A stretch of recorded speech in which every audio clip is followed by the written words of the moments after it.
Chapter 52. The Mysterious Area. Chapter 52. The Mysterious Area. Bang! Shuryen couldn't hold himself up anymore, and he fell to the ground while breathing heavily. Wisps of invisible but odd negative energy secretly poured out of his meridians and into his mind like silk. The negative energy intertwined in his mind and seemed to have combined with his nerves. A piercing pain suddenly invaded his mind. The pain was like an electric current which struck out from his mind and flew across his whole body, activating all of his meridians. It lasted for only 3 seconds. A dense negative energy dispersed from all of his meridians. The negative energy expelled from his meridians didn't stop, but kept moving through his veins, flesh, blood, bones, cells, and entrails. There seemed to be electric currents flowing through his body. While his head was still hurting severely, his limbs began to contract. Thin white smoke poured out from every single one of his pores. A layer of pale smoke rapidly wrapped around him.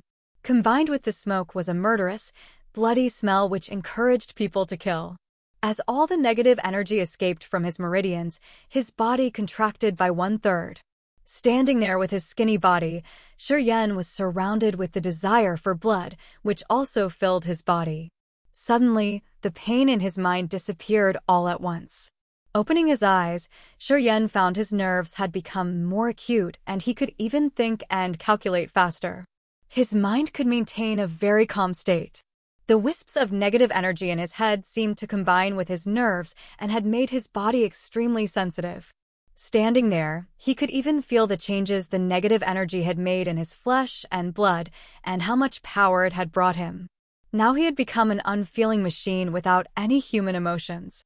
The only thing left in his mind were methods to kill. How to kill quickly and efficiently. He was a most hideous creature right now.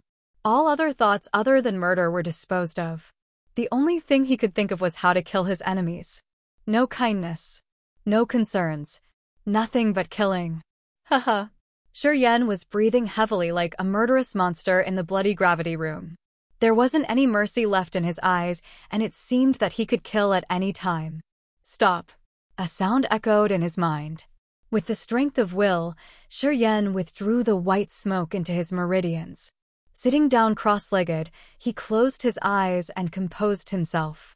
He cleansed the thought of murder from his mind and let the odd negative energy slowly gush back into the meridians in his head. After a very long time, Shuryen began to breathe evenly, although he was still extremely fatigued. Then he slowly opened his eyes. The clarity in his eyes had returned, and there was no trace of any coldness or bloody desire. The first sky of Rampage. At that moment, Shuryen realized the real state of the first sky of Rampage. Apart from the change to his body, the change to his mind was more horrifying. He believed that in that mindset, he would be the coldest killing machine and would be able to trigger all of his potential. In that state, he had no emotions, only the need to kill. All he could think about was how to kill faster and more efficiently. Too cold-blooded. Horrifying. Shuryen couldn't help but shout in his mind after he recovered and remembered that weird state. And at that moment, he realized that maybe the direction of his training was wrong. The training of Rampage should start from the head, and the whole process would be led by the head. Once Rampage started in his head, his whole body would change with it. But he had begun to train from his hands and feet and then his whole body. When he finally trained with his head, body would change, and then the recoil would strike the meridians in his head. Apparently, he was training in an incorrect way, thus he fainted during several trainings. Now the last step of Rampage was finally complete. Exhausted, Shuryen didn't have any energy to train his finger gun. He had to sit where he was and drive out the side effects of Rampage, using the immortal martial spirit.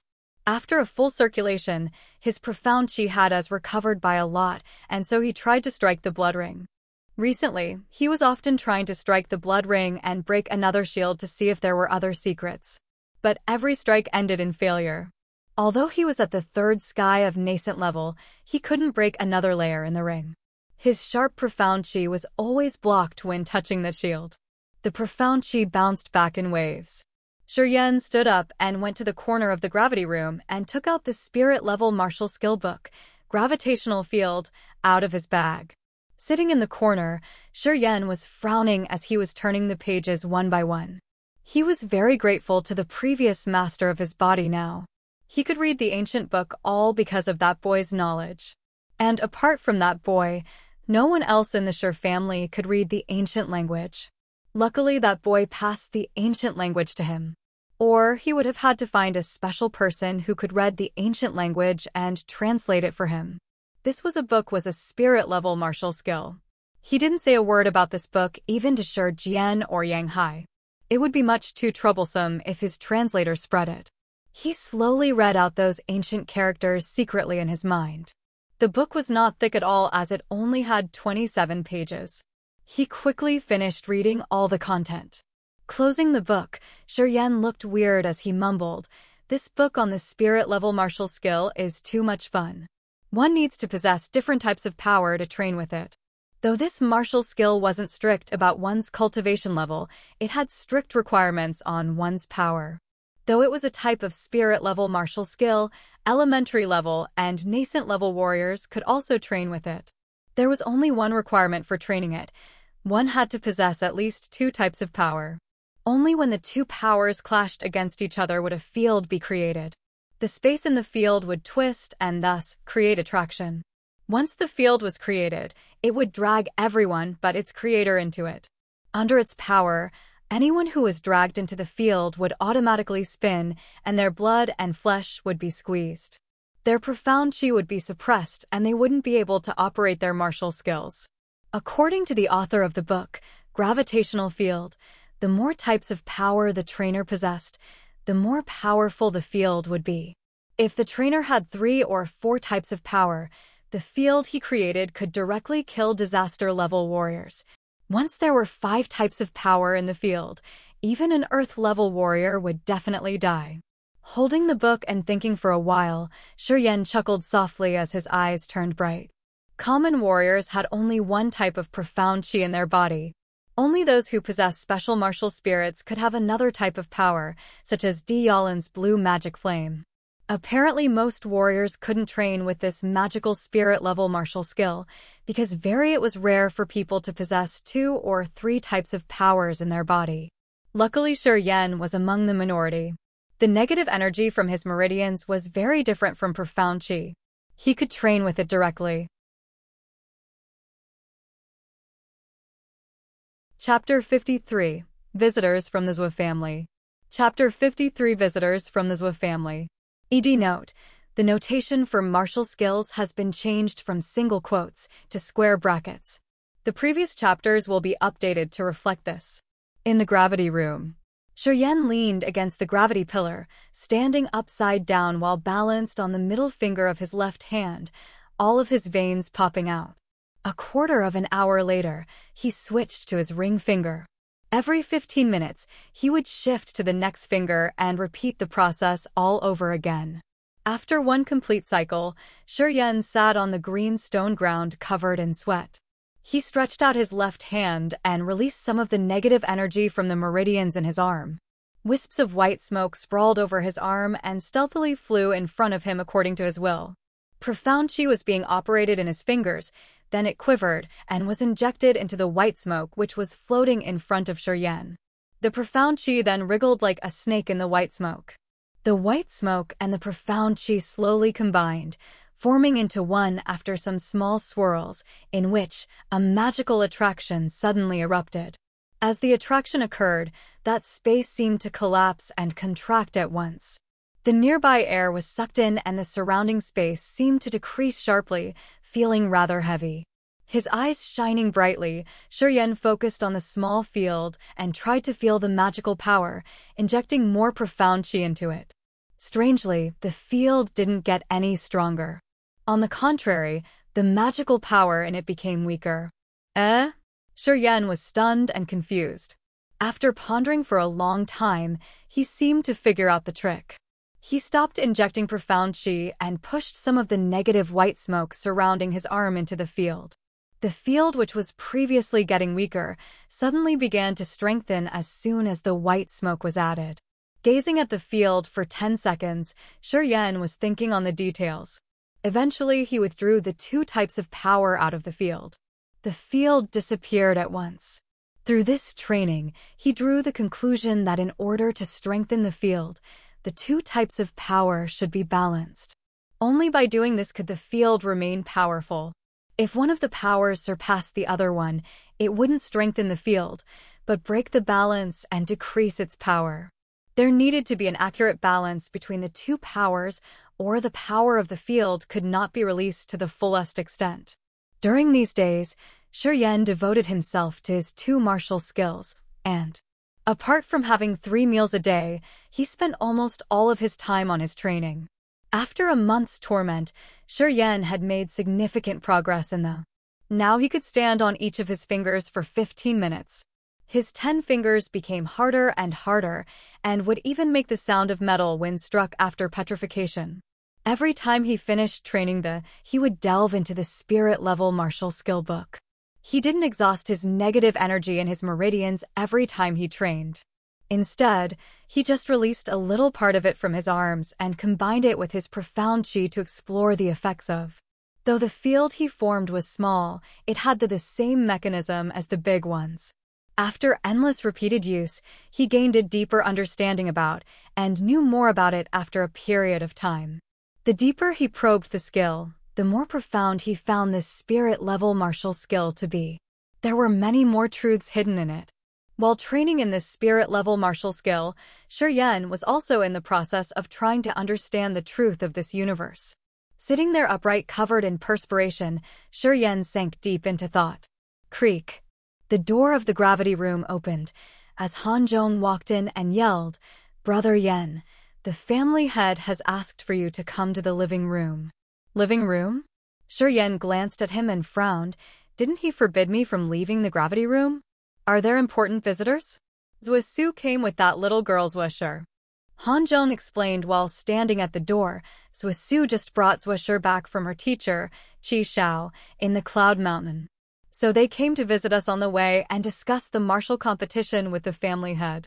The Zuo family was one of the 5 big families in the Merchant Union and was quite close to the Shi family. The Zuo family possessed the shadow martial spirit. During fights, there would be clones beside them.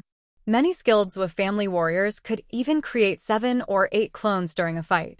These clones could move and make different actions in order to confuse the enemy. As the Zuo family members possessed the shadow martial spirit, they would be in a beneficial position from the very beginning. The opponents would mistakenly attack the clones, so the Zuo warriors could kill them easily. The shadow martial spirit was not only beneficial for fights, but also made a big difference when one needed to escape. Once the Zuo warriors were threatened, they would create several clones of themselves and run in different directions. If they had only one enemy, that person could only choose one direction to chase them in. After he caught up, he would find out that it was just a clone, and their real body had already ran off somewhere else. If the real body was chased, they could create more clones and make the enemy guess again. One would break down if he came across as a family warrior and had to find the real body to chase. Okay, got it. Shi nodded and casually picked up a green warrior uniform from the ground and put it on. He strode out of the gravity room. Let's go. Brother Yan, aren't you going to take a shower first? Hanzhong covered his nose with one hand and waved with the other. You stink like sweat. Nope. I will be back soon anyway. You don't want to leave a good impression on Zuo Shi? Hanzhong looked weird. Zuo Shi is well known for her talent in the Merchant Union. Tian Xiao, Tian Luo, and some other young masters are all around her these days. Aren't you going to try and impress her? Zuo Shi. Shi was stunned when a bright flash crossed his mind. Unexpectedly, he felt a slight sorrow in his heart, and he shook his head. Well, there is something between this girl and me. Exactly. Hanzhong smirked. You were born on the same day. What a coincidence. So your grandpa and Zuo Shi nearly got you two engaged. But on the 3rd day after her birth, she turned out to possess the shadow martial spirit while you didn't. Then no one brought your engagement up, when the two sides both chose to be silent about it. Hanzhong paused and sighed. It's natural. Zuo Shi inherited a martial spirit, but you didn't show yours at the beginning, which, to the Shi family and the Zuo family, meant that you wouldn't be successful. The Zuo family wouldn't marry a real warrior like Zuo Shi to some commoner. And the Shi family can't take advantage of it. So that is it. Memories hidden deep within Shi Yan's mind were awoken by Han Zhong's speech. Standing there stunned, Shi Yan slowly sorted out these memory fragments and mumbled after a long time, "That guy was really sentimental." Zuo Shi is incredibly talented and intelligent, but it is also said that she is rather lazy and not into martial arts. Her accomplishment was the result of her family pushing her. Even so, she trains much faster than average warriors. 17 and the second sky of the human level. Another miracle in the merchant union. Han Zhong shook his head and sighed. That bastard Bai Mingsu has also reached the second sky of human level at 17, but he kept training so hard. While Zuo Shi kept sleeping and fooling around. I guess Zuo Shi is more talented than Bai Mingsu. Shi Yan didn't reply but frowned. He could feel that slight sorrow in his heart which was triggered by Zuo Shi. As he focused on the memory, Shi Yan realized that the previous master of his body was deeply in love with Zuo Shi, while she never felt anything for him. Zuo Shi was very lazy. She didn't like hard training, but was into art, nature, tea ceremony, astrology, and so on. Her hobbies varied. Though she didn't train hard, she could easily break the levels and managed to reach the second sky of human level with the help of her incredible talent. Apart from her incredible talent, she also had an extraordinarily delicate face. The previous master of this body fell for Zuo Shi at the first sight. But he wasn't good with words and knew he was at a disadvantage, so he never expressed his admiration for her. Typical unrequited love. Well, after his mind wandered for a while, Shi Yan smiled. So, that girl is a genius. Absolutely. Han Zhong nodded and affirmed. Otherwise, Qi Xiao in the Cloud Mountain wouldn't have insisted on teaching Zuo Shi and taken her to the Cloud Mountain after seeing her for the first time 3 years ago. Qi Xiao is an expert of the sky level, which is very rare in the Merchant Union, Fire Empire, and the God-Blessed Empire. It is said that even Bai Mingsheng has been beaten by him. Okay. Shi Yan looked indifferent. Shall we go now?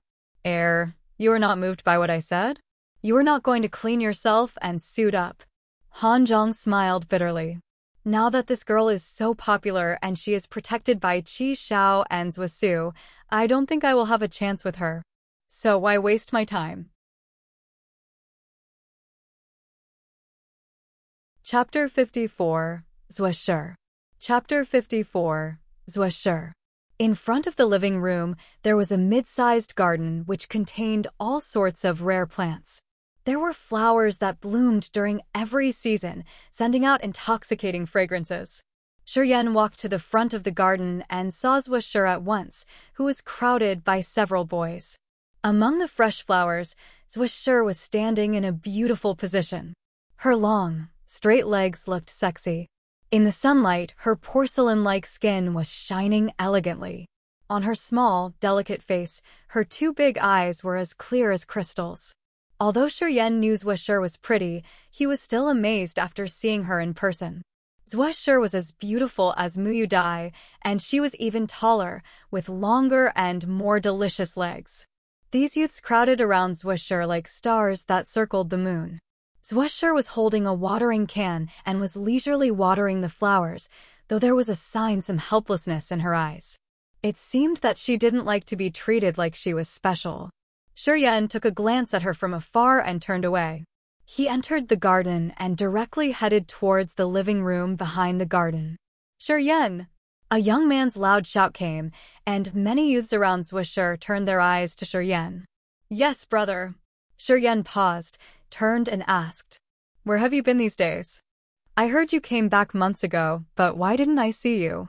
Shi Tianchao yelled and waved at Shi Yan. Come, Shi Yan. Little Shi has a piece of turtle shell with her, and there are some odd characters on it. Aren't you an expert on these things? Come and help us check. Zuo Shi, who was among these youths, was interested after hearing that. Her lake-like eyes crossed over the 10 meters and settled upon Shi Yan. I'm busy now. Big Grandpa is asking for me. Talk to you later.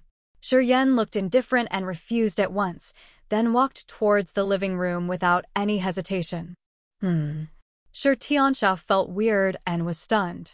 He smiled and explained embarrassingly, Shi is bad-tempered, wordless, and not into martial arts at all. All these years he has been running around all over the place. Even I don't know what he was doing. Don't worry, I will get him to read it for you. There was suspicion in Zuo Shi's eyes. She gazed at Shi disappearing back and asked, he is not interested in martial arts? Then why is his cultivation level even higher than yours? What? Shi Tianxia was shocked as he hurried to ask, Little Shi, are you serious? I have never seen him train martial arts for 1 second in the last 17 years. Cultivation? Zuo Shi's pretty face showed some surprise too. She asked earnestly after some thought, he has reached the 3rd sky of the nascent level, how couldn't he have trained in martial arts? That old man taught me his, through which I can tell anyone's cultivation. His cultivation is not higher than mine, so my estimation must be correct.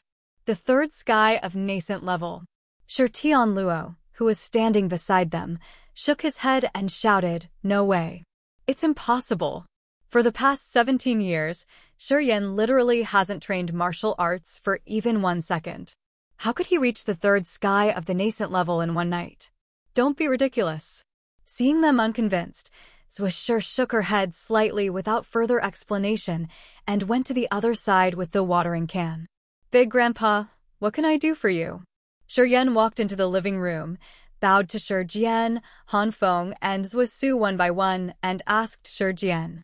Shi Jian nodded, stepped up, grabbed Shi arm and dragged him to the front of Zuo Shi. Brother Zuo, look at him carefully and check how on earth he has his martial spirit. Your Zuo family has collected so many classic books on martial spirits, you must know more about it than me. I can't figure it out. I believe you can. Zuo Shi was around 60 years old with white hair along the 2 sides of his forehead. He didn't look arrogant or proud at all, but was extremely learned and refined. He didn't look like a family head from a big family, but rather a teacher at the school. Shi Jian and Zuo Shi had been close friends for many years, and the Shi family and the Zuo family were solid allies. Therefore, Shi latest news might be still a secret to most Shi family members, but it wouldn't be a secret to Zuo Shi. Zuo Shi frowned slightly as he stretched out one of his skinny dry hands and put it on Shi wrist. Petrify your body first. Shi did as Zuo Shi asked. Suddenly, thousands of wisps of energy seemed to come out from his wrist like silk. The wisps felt alive as it nimbly floated to every corner of Shi body, but didn't cause him any pain, despite some itchiness. The wisps passed through his veins, probed his bones, entered his entrails, and moved over every corner of his body, and finally it went back and disappeared at his wrist. Zuo Shi released his hand and frowned deeply. After a long silence, he said, nothing strange. Shi Jian was so joyful that he said in haste, you mean, this boy has a normal martial spirit? And it will also improve in the future. Should be. Zuo Shi was in deep thought while his face showed a weird expression. Brother, is there another martial spirit in his body? How do you know? Shi Jian was too happy to contain himself, and he couldn't help but laugh. Brother Zuo, you are really something. Yes, there is another martial spirit in his body which can provide self-recovery. Haha. I intended to tell you later, but you detected it so soon. A light flashed Zuo Shi's eyes as his mouth trembled. After a long while, he nodded heavily and greeted happily, congratulations, brother.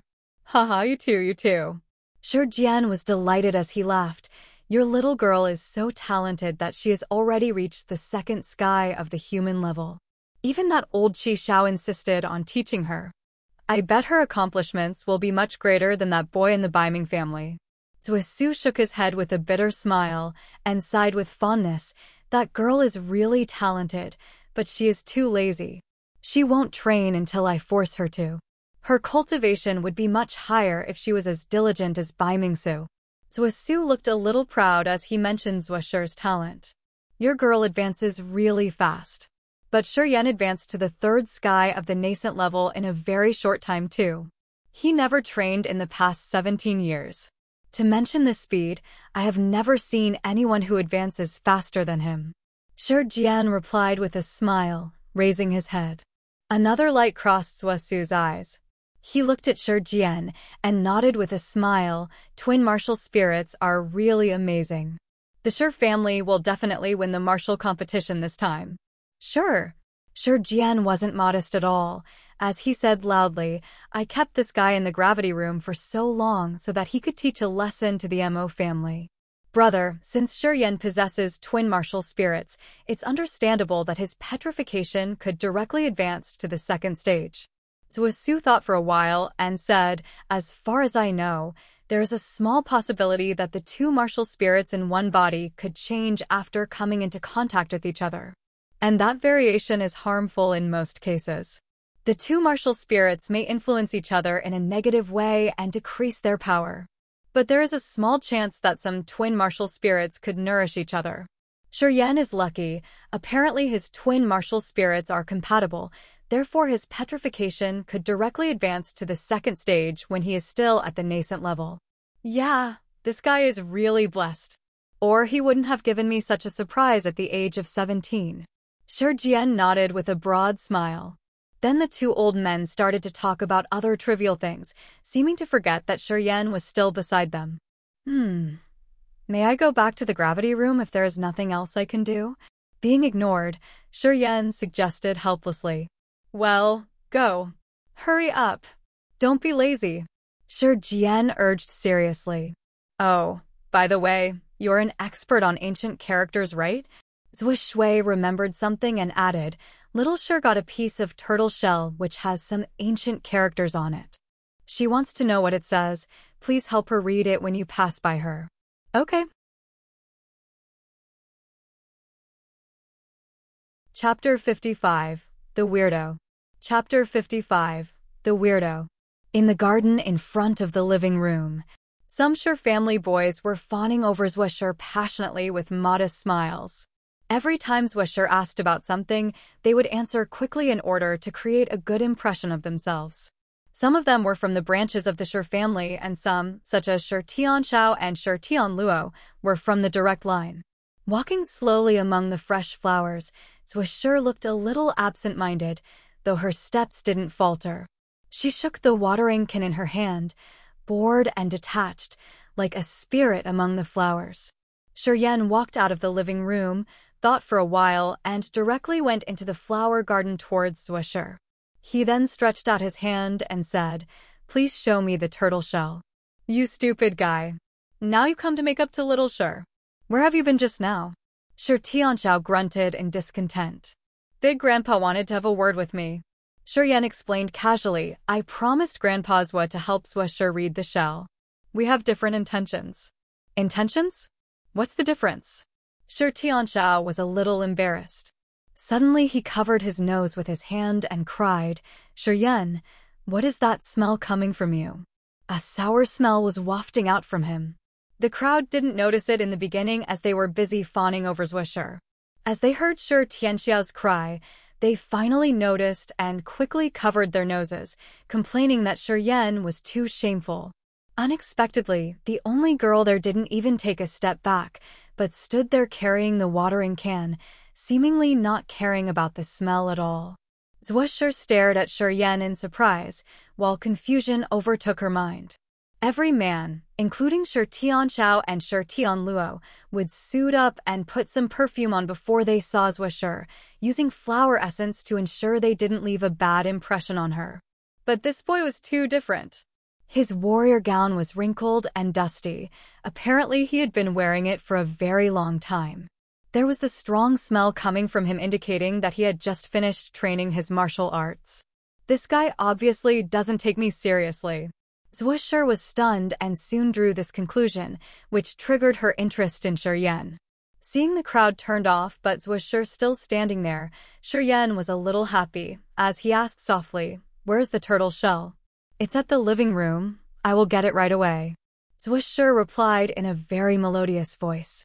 She then moved her beautiful legs and thin body and disappeared in an instant. The girl moved as fast as lightning. Even Shi could only see her shadow pass by, unable to follow her movement. The crowd, including Shi Tianchao, were astounded. They realized that not only was Zuo Shi pretty, but also a warrior one realm higher than them. By the time Zuo Shi had returned, the crowd were still drowning in amazement as only 6 seconds had passed. Zuo Shi appeared in front of Shi with a basin-sized turtle shell in her hand and handed it to him. "Here you are." Shi nodded and took the shell, only to find his body dragged down by a massive weight, and he almost fell to the ground by the heavy turtle shell. He operated his profound qi and was barely able to stabilize his body. He exclaimed, "So heavy." He looked to Zuo Shi in discontent and assumed she was deliberately trying to make a fool out of him. However, he found that Zuo Shi's eyes were crystal clear and devoid of any malicious intentions. "Yes, I don't know what this shell is made out of. It's about 400 kilograms." Zuo Shi didn't notice that Shi had secretly cursed her. Instead, she fingered the short hair beside her ears and added, "I was surprised when I first got it. 400 kilograms. Shi Tianchao rubbed his temples and felt his head go numb. Zuo Shi held the turtle shell with one hand and could still move that fast. This made him realize the distance between him and Zuo Shi, and he was a little disappointed. Shi was holding the turtle shell firmly after he recovered, which also improved his understanding of Shi, and he now believed what Zuo Shi had previously said. "Shi, you bastard." Though Shi Tianchao was not a gifted boy, he was clever enough. He realized that Shi Jian had kept this a secret, so he stopped himself before he announced Shi Yan's latest shocking news. Shi Yan remained indifferent. Without replying to Shi Tianchao, he examined the turtle shell carefully and nodded to Zuo Shi. "This is one of the oldest languages, so I need to read it with the help of some books. Follow me to my room." At once, Shi headed to his own house with the turtle shell in his hand. "Okay." Zuo Shi nodded and stepped up leisurely. "Big brother, are we following them?" Shi Tianluo showed a strange face and asked quietly after the two had moved far away. Good idea." Shi Tianchao couldn't suppress his curiosity. Seeing no one was walking out of the living room, he also followed to Shi Yan's house. Shi Yan lived in a 3-story stone house. The first floor held various trivial stuff, the second floor was for resting, and the third floor was filled with huge bookshelves where Shi kept all sorts of ancient books. After leading Zuo Shi to the house, Shi saw that the crowd had also followed them. He shouted at them from the door, "I need quiet. Don't come into my house." Then he closed the door and said to Zuo Shi, "Let's go upstairs." Zuo Shi nodded obediently and followed him to the second floor. "Well, you go up and rest on the third floor for a while. I need to take a shower and change my clothes. I will catch up with you shortly." He handed the turtle shell back to Zuo Shi and pointed at the stairs leading to the third floor, "This way." "Why shower now?" Zuo Shi rolled her eyes at him and grunted with her delicate nose. "I want to feel comfortable. It's not out of consideration for you. Don't think too much of yourself, little girl. You think too much. Don't waste my time. Go to the third floor. I'm taking off my clothes." Not bothering to care, Shi took off his warrior's gown and threw it onto the hanger. He was only in his underwear and almost naked. He glanced at Zuo Shi indifferently. "Why are you still here?" After a long period of intense training, Shi had become much stronger. Every muscle looked shiny and hard, as if molded by iron, emitting a strong sense of masculinity. As Zuo Shi saw him take off his clothes without any shame, she panicked. She cursed, "Bastard," and quickly took the turtle shell up to the third floor with her face blushing. This guy had some figure, Zuo Shi thought to herself as she was walking upstairs. The third floor covered 200 square meters. Apart from the bookshelves, there were many bizarre jars, bottles, pots, and wine glasses on the expanded third floor. Zuo Shi took out an ancient book randomly, flipped it open, and realized she couldn't read it. Zuo Shi shook her head and thought to herself, "What a weirdo." Zuo Shi had various hobbies as well. She studied plants, tea ceremony, astrology, medicine, and weapons, each for a short time. But she was too lazy, so she couldn't focus on one thing for too long. She would switch to a new thing shortly after. These ancient books on the third floor were mostly about ancient history and ancient. Zuo Shi was not interested in them at all, so she found them all boring and difficult to understand. Now she was sure Yan was officially a weirdo. Why are you interested in ancient life? What does it have to do with you? What can you do with it? Zuo Shi curled her lips and thought that Yan was more ignorant and incompetent than her. Chapter 56, Basalt Scriptures and the Dragon Turtle Armor. Chapter 56, Basalt Scriptures and the Dragon Turtle Armor. Zuo Shi strolled around on the third floor, feeling very bored, so she went and stood next to the turtle shell on the ground, waiting for Yan to get back. After half an hour, Yan slowly walked up the stairs. Wearing a light green long garment, he looked fairly handsome. But Zuo Shi only glanced over him once, then retracted her gaze and continued staring at the turtle shell. She spoke, "If you're done then, let us take a look at it quickly, I've been waiting for so long." Zuo Shi had seen too many attractive men, and the men of the Zuo family were all good-looking. So Zuo Shi was nearly immune to all the different types of handsome men. "Girl, you're used to making people wait for you, aren't you? If you don't try waiting for someone else, how would you know how hard it is?" Yan sneered. He didn't rush to approach her, but first he went around the bookshelves and, using the memories deeply rooted in his head, took out a heavy ancient book that was covered with dust, then moved to Zuo Shi's side. Zuo Shi stared in a daze as she had unexpectedly blanked out due to Yan's words. She nodded lightly and spoke in agreement. "You're right, it has always been others waiting for me. I've never waited for anyone. So this is how it feels to wait for someone. Why is it that those people waited so long for me, yet they never made a fuss and still talk to me with a face full of smiles? That's because they're low," Yan commented bluntly. "Huh." Zuo Shi chuckled, her bright eyes scanning Yan, and she spoke while smiling, "You're so wicked. So how are they low?" "I think you shouldn't be named Zuo Shi, you should instead be called Zuo Xian. "Why?" "From where I come from, they name children based on what they lack. Like how the name Zhao Xian means lacking wealth and Wang Miao means lacking water, so you should be called Zuo Xian. You lack wits. Asshole. So you're not stupid?" Yan said indifferently. "If you weren't so slow-witted, how could you not know what they were thinking? They wanted to flatter you, so of course they wouldn't show any discontent.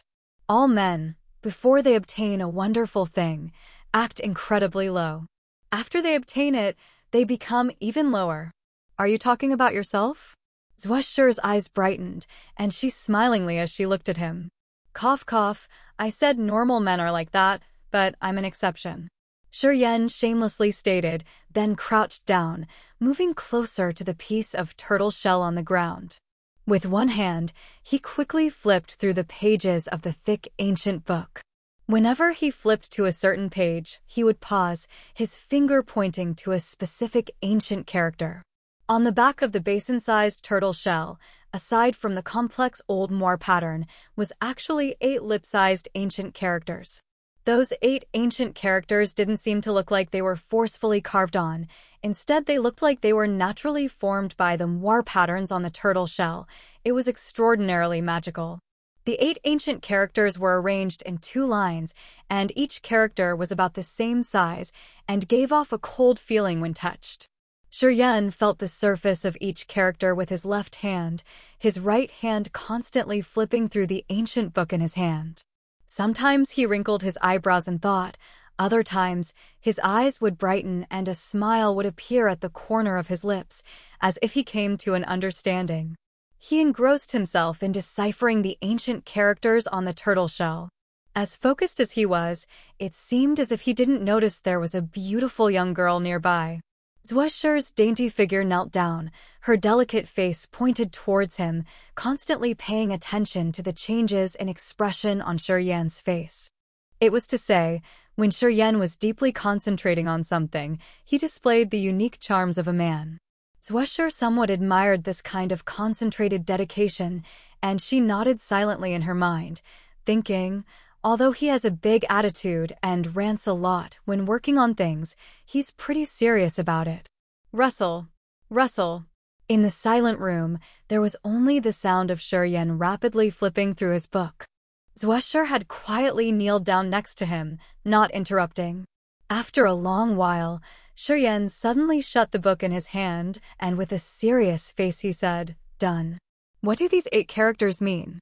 Zuo Shi's eyes brightened, and she asked delightedly. "Dragon turtle armor. Basalt scriptures." Shi shouted with a deep voice. "Hey," Zuo Shi whispered, pointing at the turtle shell, and spoke in surprise.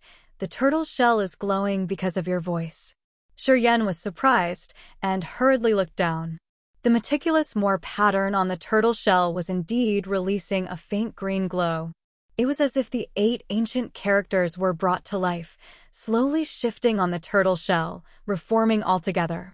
Staring, both Zuo Shi and Shi were stunned. The 8 ancient characters, after shifting for a while, formed a hand-shaped indent. On the turtle shell, there was a light green glow that was swirling, and strange continuous pulses escaped from the turtle shell. The air in the room seemed to be attracted to the turtle shell, as it quickly flowed into the shell, making it hard for Shi and Zuo Shi to breathe. "Zuo Shi, I'll stay right here. You go into the living room right now and call both of our grandpas over." "No." Shi was dazed for a moment, then shouted. "Okay." Zuo Shi was also stunned by the change to the turtle shell, so she didn't dare to hesitate. Her tall figure shook for a second, and she disappeared from Shi view. Shi expression was serious, his eyes steadily fixed upon the turtle shell. After staring at the turtle shell for a while, Shi heart skipped a beat, suddenly realizing the strange conditions of the turtle shell was as if it wanted someone to put their hand in. As soon as the thought surfaced in his mind, Shi could not resist and wanted to place his hand onto the turtle shell. Yet, right after his hand reached out, he realized what he was doing. "No, this turtle shell belongs to Zuo Shi. I shouldn't be the one to do it." Thinking this, Shi stopped, took a deep breath, and he made himself take a few steps away from the turtle shell, waiting patiently. After a short moment, Zuo Shi, Zuo Su, and Shi rushed to the room, and the 3 surrounded the turtle shell, watching the continuously shifting turtle shell. "So this is what happened." Shi explained the situation briefly, and then said, "The handprint that's shown on the turtle shell should be the key to opening it. Just place your hand onto it, and you should be able to find out the secret of the turtle shell. Since it was little Shi who brought it, I'm not going to mess with it. Could it be dangerous?" Zuo Su wondered aloud. At this moment, he was a little unsure of what to do. "I don't know." Shi shook his head, and he hesitated for a second, then stated his thoughts. "The reason why I called you guys over was because I don't know whether it's dangerous or not.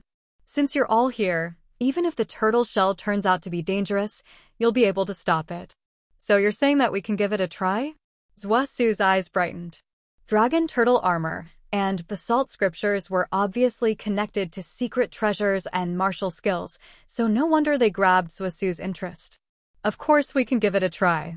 Shi smirked and said lightly, "Grandpa Zuo, if you're worried about Xiao Shi, I can do it for her. How's that?" "I'll do it."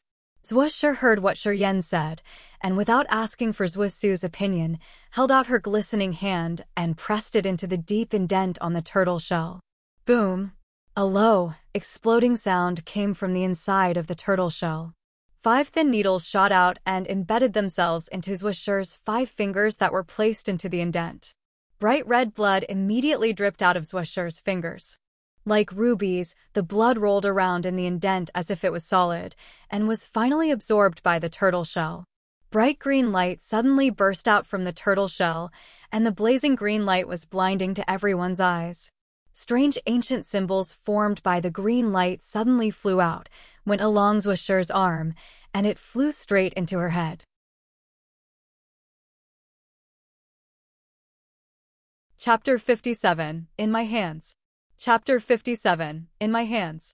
In the stone tower, Zuo Su and Shi looked serious, their eyes glistened in the light, as they stared intensely at Zuo Shi, who was pressing one hand on the turtle shell. As the head of the Zuo family, Zuo Su actually felt excited, his fingers kept clenching together, and the corner of his lips occasionally twitched. Zuo Shi was the future hope for the Zuo family. Whether the Zuo family could rise to power in the future and whether they could hold their status in the business league was directly connected to how strong Zuo Shi became. If Zuo Shi were to become strong, the Zuo family would keep their powerful influence. If she was weak, the Zuo family might decline. There were countless families whose rise and falls were tied to an important figure. A family had to have a powerful central figure in order to keep their remarkable position. The reason why Bai Mingsheng put In Kuei and Jiao Shan close to Bai Ming's side was to prevent any mishaps that may happen to Bai Mingsu before he became powerful. Their main objective was the future prosperity of the family. Shi Yan looked indifferent, and at this moment, he was secretly observing Zuo Shi's reaction. Through the slight change in Zuo Shi's expression, he realized that Zuo Shi really did see Zuo Shi as the most important treasure of the Zuo family. He also realized just how much importance a future strong figure holds to these elders. A strange green symbol flew out of the turtle shell and disappeared into Zuo Shi's body. Zuo Shi's eyes were now closed, and there was a thin layer of green light covering her delicate face. Tiny little spots of light jumped across Zuo Shi's face, like lively fireflies, passing their thoughts to Zuo Shi. Zuo Shi's expression changed and nearly exclaimed out loud. He instinctively wanted to step forward and protect Zuo Shi, afraid that she might be in danger. Stop. Shi Yan stepped forward suddenly and held back Zuo Shi, and spoke lightly. It's okay, Grandpa Zuo, you shouldn't be too tense. Zuo Shi stared for a second, then looked at Shi Yan in surprise. Are you sure it's okay? Yes, nothing will happen to her. Shi Yan nodded with certainty. The little strange lights in the turtle shell should be a type of memory communication. If I guessed correctly, it could be the way to cultivate the Basalt scriptures, so you don't need to worry. This is just a memory transfer. When Shi Yan obtained from the blood vein ring, the scenery was quite similar. At that time, there was also many memory lights flowing out of the blood vein ring, drilling into his mind, forming the memory imprint in his head. After having that experience and looking at Zuo Shi now, his heart settled down. Brat, don't speak nonsense. This is very serious. Shi Jian shouted with a straight face. Shi Jian was also unsure. He was scared that Shi Yan's careless plans might cause harm to Zuo Shi.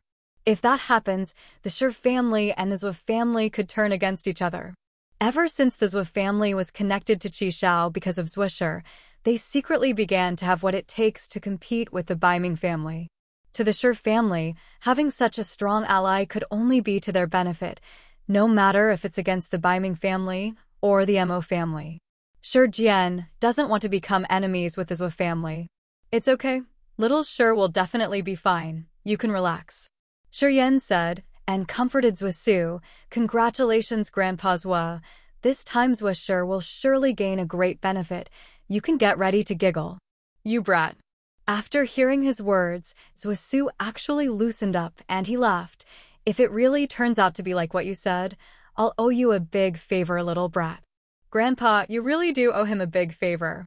Zuo Shi suddenly opened her eyes and smiled. Joyfully she said, those strange lights are the cultivation info of the... Now in my mind, I've obtained the complete cultivation method of the... What level of martial skill? Zuo Shi impatiently asked. He was so excited he could jump. Shaking her head, Zuo Shi said, I don't know. All I got was the cultivation method of the, and it didn't say which level of martial skill it is. The writings on the turtle's shell are very ancient. This should be a martial skill cultivated by prehistoric warriors. At that same time, their skills were not as meticulously ranked as ours are. Shi Yan smiled and casually explained, but the martial skills of that time are much more mysterious than the ones we have now. This time Xiao Shi really got lucky. Haha. Zuo Shi laughed, delightfully patted Shi Yan's shoulder, and said, you little brat, I can't help but like you. The Shi family has such a clever boy as you. Why worry about rising to power in the future? Shi Jian's eyes brightened. He glanced over at Zuo Shi. Thinking of something, his face brightened up into a smile. Crack, crack, crack. Once Zuo Shi removed her hand from the turtle shell, it cracked open, separating into pieces of turtle armor. These turtle armor pieces turned very thin and shone with a strange green light. One of the pieces showed the shape of a dragon head, and another piece had the shape of a dragon tail. They looked like a pair of shoulder armor and were very strange. In the middle of the armor, there were 3 walnut-sized medicinal pills, shining with green light. These pills had a silly dragon turtle shape, with a dragon's head and turtle's body, as if it was alive. A refreshing medicinal aroma spread from the 3 pills. The scent was very strong. Just by breathing in a little bit, everyone suddenly felt alert. These 3 are the dragon turtle pill, especially made to go with the cultivation of the. This set of armor is the dragon turtle armor. Supposedly it has very strong defense abilities. Zuo Shi reached to pick up the 3 dragon turtle pills and pocketed all of them, and said, "When cultivating them, I will need the dragon turtle pills. 3 of these are just enough to help me cultivate the skill." Zuo Shi's expression brightened even more, and he clapped and laughed in excitement. It was Shi Jian who actually felt slightly low-spirited. He saw Zuo Shi taking all of the dragon turtle pills, pressing his lips into a line. He finally couldn't help but murmur, "Shi Yan help too. He can have the dragon turtle armor." Zuo Shi lightly kicked the set of armor on the ground. Adorably, she furrowed her brows and chuckled, "I don't want to wear this heavy-ass turtle shell." "Take it as you please." Shi Jian jolted and impatiently stared at Shi Yan, urging him to take the dragon turtle armor. "Is it okay to do that? Everything is a full set." Zuo Shi clenched his teeth, looking reluctant. Although he liked Shi Yan, he still didn't want to give away the dragon turtle armor. Shi Yan stood still and shook his head. "I don't want it. The Shi family's martial spirit specializes in defense.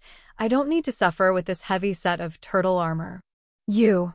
Shi Jian was upset. He stomped and shouted, "Ungrateful. You don't want it, but can't you give it to someone else? Stupid."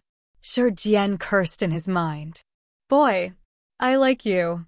Zuo Shi laughed and wiggled his eyebrows at Shi Jian. "It's not that I'm unwilling to give it up, but Shi Yan himself rejected the offer. Now you can't blame me for this," he said, and immediately picked up the pieces of turtle shell, his smile becoming even wider. "Grandpa, if you were to wear this dragon turtle armor, I bet you would look like a big old turtle. Do you want to try it on?" Zuo Shi chuckled. "Yes, the girl is right, Brother Zuo. Why not try it on?" Shi Jian said with great pleasure, and secretly felt delighted. "Disrespectful. You brat, what kind of nonsense are you talking about?" Zuo Shi's face turned dark. He glared at Zuo Shi. "If you keep bullshitting like that, next time I'm not going to pick you up from Cloud Mountain, and you can die from boredom at Qi Zhao's place." "I won't do it again." Zuo Shi stuck out her tongue and chickened out. "Cough, cough, brother, all right then, we should get going." Zuo Shi smilingly looked at Shi Jian and said, "Don't worry, people from our family are going to keep watch by the dark forest. If there's any news on Karu, I'll send people to tell you. Same thing with you guys, communicate with us once something comes up. Of course, Sai, I can't believe a figure as little as Master Karu can steal the treasure map of Musun. Now Misty Pavilion has another piece. Whoever is able to get both pieces of the map would be able to open the gate of heaven with no difficulty. It's really unfortunate." Shi Jian's expression was full of lament. "Master Karu?" Shi Yan furrowed his brows and whispered. He thought for a second, then asked, "That Karu guy, was he a level 5 mortality alchemist?"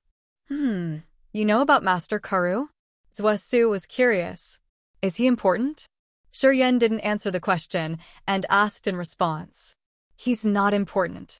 However, the treasure map indicating the gate of heaven that's on him is extremely important," Zuo Shi said. "I killed him a long time ago, and that treasure map, just happens to be in my hands."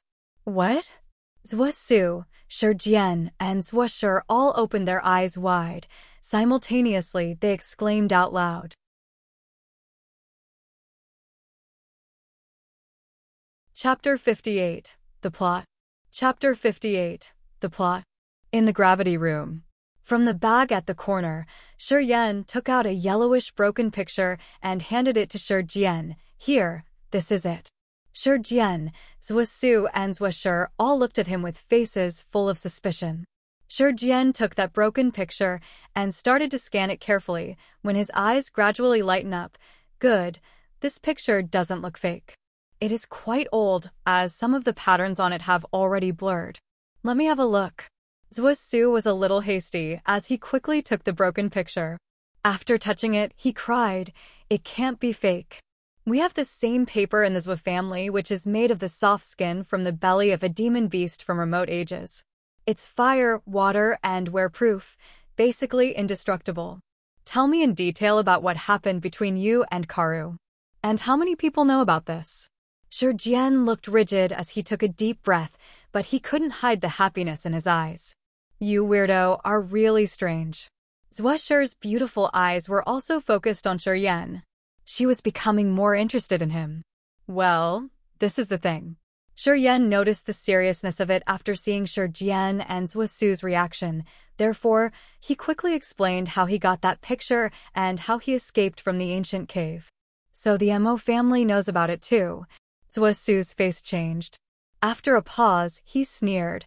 No wonder the people from the Mo family are still lingering in Silent Town. They must be searching for you. The Mo family.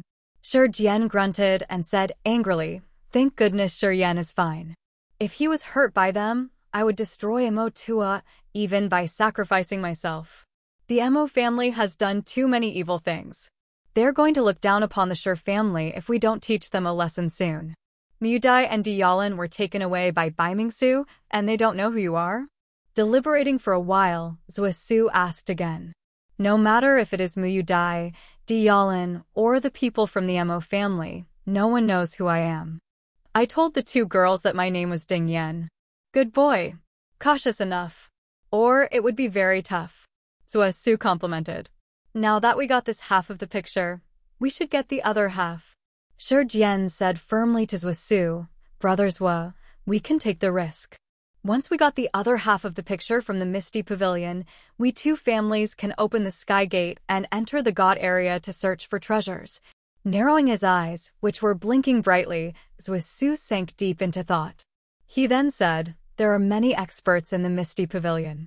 We have to make a good plan if we want to grab the picture from them." He added after a pause, "I will write a letter right away to Qi Shao and let an eagle take it to Cloud Mountain.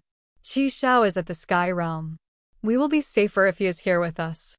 After all, that old man Bai Mingsheng is eager for the picture too, and was already planning on getting it. Great.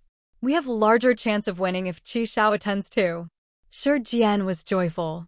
Qi Shao was Zuo Shi's teacher and close to the Zuo family. As a Sky Realm warrior, he could help a lot once he came to Tianyun City and allied with the two families. Zuo Shi didn't fear that Qi Shao would keep the secret of the Sky Gate to himself. Though there were many treasures in the God area, this was also accompanied with incredible dangers. The journey would be much more secure if a Sky Realm warrior was with them. The most important thing was, Qi Shao was an individual. However greedy he was, he couldn't possess everything in the God area. On the contrary, a big family like the Baiming family would take all the advantages. Kid, you'd better not attend this year's martial competition. Zuo Shi said after some deliberation, if the Mo family recognizes your face, they would know that we already have half of the picture. Once the other half in the Misty Pavilion is stolen, they will know it was us. Then our two families would be assaulted by everybody. Well, this, Shi Jian hesitated, but at last he nodded helplessly. For the Sky Gate's sake, we have to do this. Not exactly. He can attend the martial competition once he changes his appearance. No one from the Mo family has seen him before. Just change his face. Who would know that he was the boy who killed Karu? Zuo Shi suggested with a big smile, blinking her eyes. Hey, good idea. Shi Jian's eyes blinked. After examining Shi Jian for a while, he said, his appearance has changed a lot in the past few months, and the people from the Mo family won't identify him if we put a little makeup to him. And you better take action during the martial competition. Han Zhong said the Misty Pavilion will also send some people to the competition. During the competition, if you send some experts with Qi Shao to the Misty Pavilion to steal the picture, you may not be suspected. Shi Jian thought for a while and also uttered his opinion. We can take action in the middle of the martial competition. Zuo Shi mumbled something and then replied loudly, sounds great. Let's do it during the martial competition. We will also be present then, and no one will know it was us who robbed the Misty Pavilion. Once Qi Xiao helps us, we will have an 80% possibility of getting the other half of that picture. Will Qi Xiao help us? Shi Jian was not sure. Don't worry. He definitely will. That old guy is very interested in the Sky Gate, thus he will come right away from Cloud Mountain as soon as he gets the news. Zuo Shi didn't worry at all, I know him too well. He is more curious than anyone about unknown things. Then it's fixed. Shi Jian was assured. He then took the picture back from Zuo Shi and put it into his own pocket happily. Brother Zuo, it's time for you to go back and make preparations. I'll be waiting for Qi Xiao to get the other half and come to complete mine. Ha ha ha ha ha. Great. Zuo Shi nodded with satisfaction.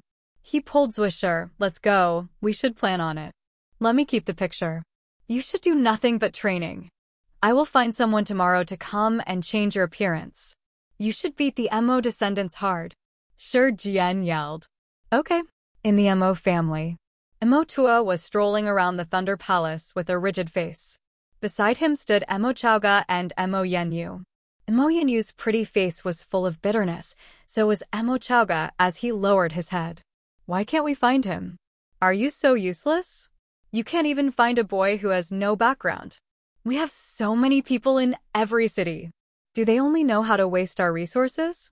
Mo Tuo berated loudly. He pointed at Mo Chaoga and Mo Yanyu and yelled furiously, you two. You have made so much trouble over such a small task. You're more like 2 rice buckets. Father, I've sent people to search, and our people in Silent Town never took a single day off. But the Merchant Union is too vast. Who knows where that boy has gone? I did my best. Useless. All useless. Mo Tuo cursed loudly for about 10 minutes before finally tiring, and he sighed helplessly, seems I have to pay a visit to the Baiming family in person. Father, will we not receive anything if Baiming Sheng knows about it? Do you have any better ideas? Mo Tuo looked so gloomy that he could swallow a monster. Do you think I want to? If you hadn't let that guy escape, I wouldn't need to visit Baiming Sheng. Only Mu Yudai knows who that young boy who killed Karu is. Only her. And only she may know where that boy is now. Do you think I would need to do this if you weren't so useless? Crap. Father, sorry, I was wrong. Mo Chaoga pleaded miserably. Then he turned and stared at Mo Yanyu hard. If you can't win the martial competition, your father can't help you either. Mo Yanyu nodded hastily with her face full of fear. In the Baiming family, at the center of an artificial lake, there was a medium-sized island covered with bamboo houses. In the garden of one of the bamboo houses, Mu Yudai was sitting, feeling soft breeze on her skin and focusing her nimble fingers on the zither. The melodious zither melody rippled out slowly, attracting the birds on the clear lake, which gathered in the garden and forgot to leave.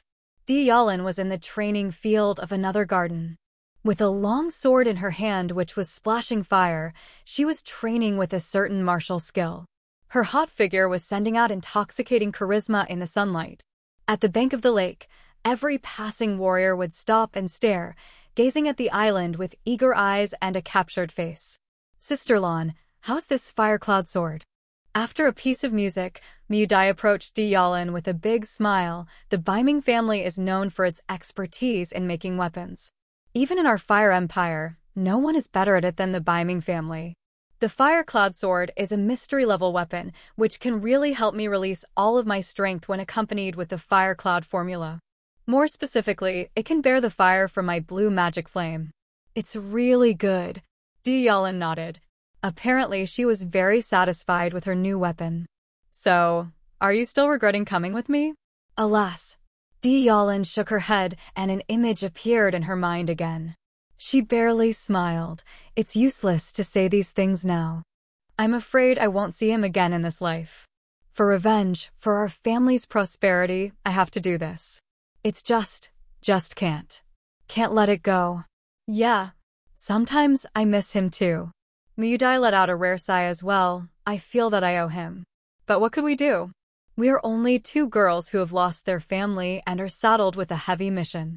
We have to be realistic and choose a powerful party. or we will spend our whole life as a commoner and live a boring life. He is not common at all. Sometimes I feel he is more horrifying than Baimingsu. He won't be any worse off than others if he has the opportunity. Unluckily, God didn't give him an opportunity. If he wants to succeed, he needs to advance step by step since he doesn't have a big family supporting him. We can't wait for too long. I know. That's why I'm here with you and not with him. Miss Mu, the family head has invited you and Miss Di Yalin to the ice pavilion. It is an important talk. At the center of lake, a warrior was standing on a boat and shouting at the island. Okay, Miyu Dai replied as she frowned in puzzlement. Why does he ask for us? We never made an appearance since we arrived at the Baiming family. This unexpected invitation is very strange. He is going to talk about your marriage with Baimingsu? Di Yalin assumed. I won't marry Baimingsu if they don't help me get my revenge. Miyu Dai humped coldly. I came to the Baiming family for their ability to help in my revenge. I feel nothing for Baimingsu at all. Even if I fall in love with him in the future, I will leave sooner or later. Humph.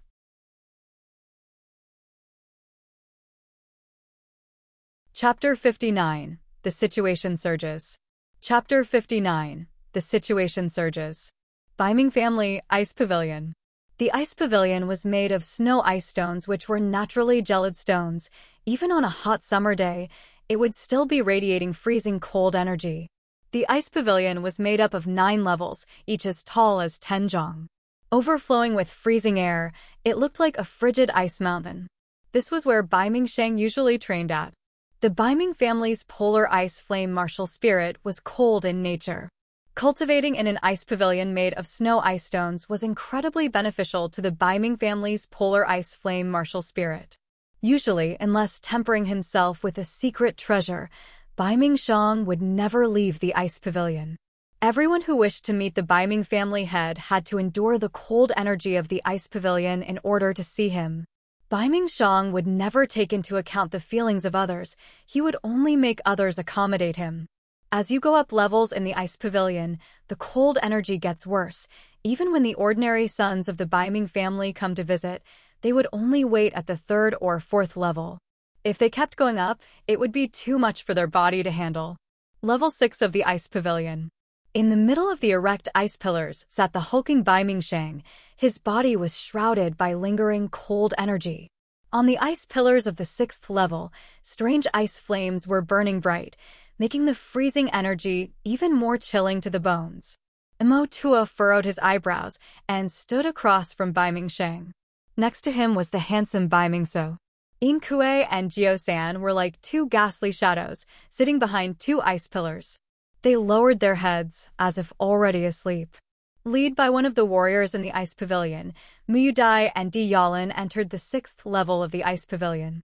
The cold energy of this level had twice the strength of the 5th level. The 2 girls took 1 step into the 6th level, and their delicate bodies shook, as if stepping into an ice pit, while their limbs began to slowly stiffen. You're here. Baiming Se stepped forward and shot a meaningful glance at Miyu Dai. This is my grandpa, and this is the head of the Mo family. Miyu Dai and Di Yalin's faces simultaneously changed. The 2 of them looked at Mo Tua as their expressions became stiff as stone. The death of Luo Hao and Hulong was described very clearly. Aside from the intervention of Bernard and the crescent emissaries of the Dark World, there were also strikes of lightning from the sky. Afterwards, the 2 girls had seen Emo Chauga. They knew that Emo Chauga definitely had something to do with Luo Hao's death. Unfortunately, the Mo family held a great amount of power in the merchant union, and they also had connections with the Baiming family. When Baiming Se simply shouted at Mo Chauga to go away, he clearly didn't want to get into a difficult situation with the Mo family, and he had no intention of speaking out for the girls. Now they suddenly encountered the head of the Mo family with the Baiming family. Miyu Dai and Di Yalin felt displeased. However, in front of Baiming Shang, there was nothing they could really do, so they only sulked in secrecy. Nice to see you, Grandpa Shang. Together, Miyu Dai and Di Yalin bowed to Baiming Shang, purposely ignoring Mo Tua. Mo Tua looked as usual, with a slight smile on his lips, as if he didn't mind the disregard at all. I heard the 2 of you were in the dark forest. you stayed with some boy for a while? I want to discuss certain things about this boy. Would you happen to know his background? Bai Mingsheng lightly nodded, his long, thin eyes expressionless, and asked straight to the point. Miu Dai's heart shuddered. She hesitated, then said, "Only an insignificant little warrior. How did Grandpa Shang come to know about such a person? He has something I want." Bai Mingsheng furrowed his eyebrows and said, "Do you know where he comes from?" Shaking her head, Miu Dai responded, "I don't know. We met him along the road. We only traveled together because we were afraid of the beasts killing people. As for this person's background, I have no idea. All I know is that his name is Ding Yan. I think he's some ordinary warrior from the Merchant Union." Ding Yan. Bai Mingsheng nodded, then paused for a moment and said, "Do you know which city he is from, or which region he goes around?" "I don't know." Miu Dai shook her head again. Bai Mingsheng suddenly became silent. After a moment, he spoke faintly, "Okay, there's nothing else. In some time, the martial competition is going to be held. You two and So should go and watch. If you stay here all the time, I think you all will get bored. Your grandpa and I had some friendship back in the day, and now that he's gone, of course I will take care of you. Don't worry, the people of the dark world can't touch you here in the Merchant Union." "Thank you, Grandpa Shang." Miu Dai's eyes moistened, her voice sobbing lightly. "Whenever I think of what happened to our family, I want to burn those people alive. Hundreds of people in the Mu family, all slaughtered in one night. Grandpa Shang, you have to help me. You can't rush such things. We'll talk about it later." Bai Mingsheng nodded, waving his hand as he said, "You can go rest. This level is too cold. With your capability, it will be too hard to bear." "Yes!" Without further ado, Miu Dai bowed and lightly pulled on Di Yalin's clothes. The two exited together. Could that girl have hidden the truth? After the girls left, Mo Tua spoke with furrowed brows. With only a name, it would be very difficult to search. "Su, what do you think?" Bai Mingsheng looked at Bai Mingsu. "Doesn't look like she's lying. I can keep asking her some other time.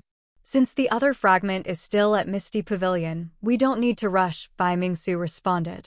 Bai Mingsheng nodded and said, "Okay, you keep an eye on those two girls. Remember, don't get manipulated. I don't want you to become someone else's weapon. Do you understand?" "I know, Grandpa." Bai Mingsu smiled.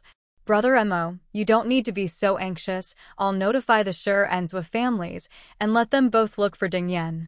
Don't worry, I'll use my name to search for him. You won't get involved." Bai Mingsheng said unyieldingly, "Together with the 5 great families of the Merchant Union, I do not believe that we can't find a mere commoner." "Humph. Remember, send someone to bring that brat's portrait. As long as he still lives, there's no way he can hide." "Okay, then I will leave now." Mo Tua nodded and left without any further ado. "So, keep an eye on Zuo Shi from the Zuo family. Now that she has connections with Qi Xiao, if you can take Zuo Shi as your wife, it will be much less troublesome for us." After Mo Tua left, Bai Mingsheng glanced over at Bai Mingsu and said, "That girl's natural gifts are quite extraordinary, and she's also Zuo Su's little sweetheart, quite a capricious one. If you can rein her in, that old man Zuo Su won't be able to do a thing. They'll be bound to the Bai Ming family. No need to worry, one at a time." Bai Mingsu said with confidence.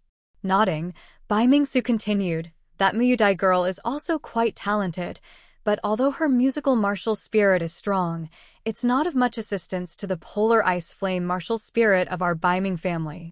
However, that Di Yalin has the blue martial flame martial spirit. It could be complementary to our family's martial spirit, so you have to keep a close watch on that girl, and if you can, bond with her. She might be able to give birth to an outstanding offspring of our Bai Ming family." "Don't worry, Grandpa. The things I have my eye on can never escape from me." "All right, since they entered into our Bai Ming family, they can't even think about leaving." The Zuo family. Zuo Su was in his room, leisurely drinking tea. Behind him, a dark shadow suddenly knelt down and reported, "Bai Mingsheng sent a messenger. He requested us to find a boy named Ding Yan, saying that he stole something from the Bai Ming family, and they will give us 5 mystery-level weapons for the boy." 5 mystery-level weapons. Zuo Su took a sip of tea and smiled. Bai Mingsheng is as stingy as usual. Using 5 mystery-level weapons, he wants to get the other half of the map to the Gate of Heaven. He's sure playing it well.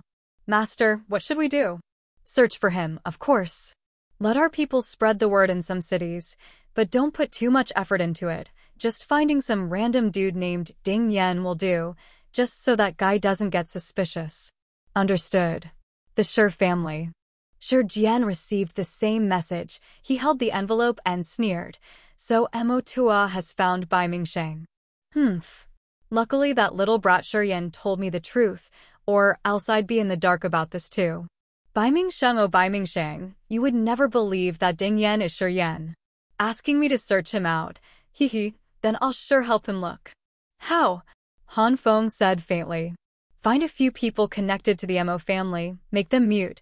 Just say that they're all called Ding Yan, and send them to the Baiming family. Yes!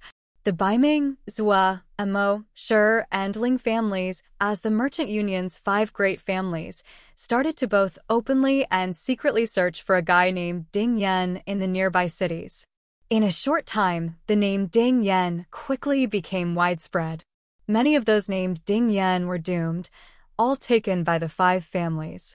And many who were not named Ding Yan, but were related to the Mo family, also encountered unexpected calamities. They were beaten and crippled, forcibly muted, and escorted to the Baiming family. Since the martial competition was about to start, the warriors in the merchant union had been grinding their fists, and those warriors from far away were traveling thousands of miles to come to the martial competition. What was funny was that a lot of these warriors who came, because their name was Ding Yan, were immediately taken by the 5 families. After one night, Ding Yan became the street villain, and everyone wanted to beat him up. And the person who started all of this, Shi Yan, had been staying in the Shi family's heavy weight room, jabbing his hand into a metal sandbag tens of thousands of times a day. Poochie. Shi Yan jabbed his 5 fingers straight in, arm deep, into the center of the metal sandbag. He pulled out his arm, and those 5 fingers actually glinted with strange chilly light, as if they were blades made of steel, which was very frightening. The martial competition is about to start, and the storm from the Misty Pavilion is coming. Mai is finally having some success.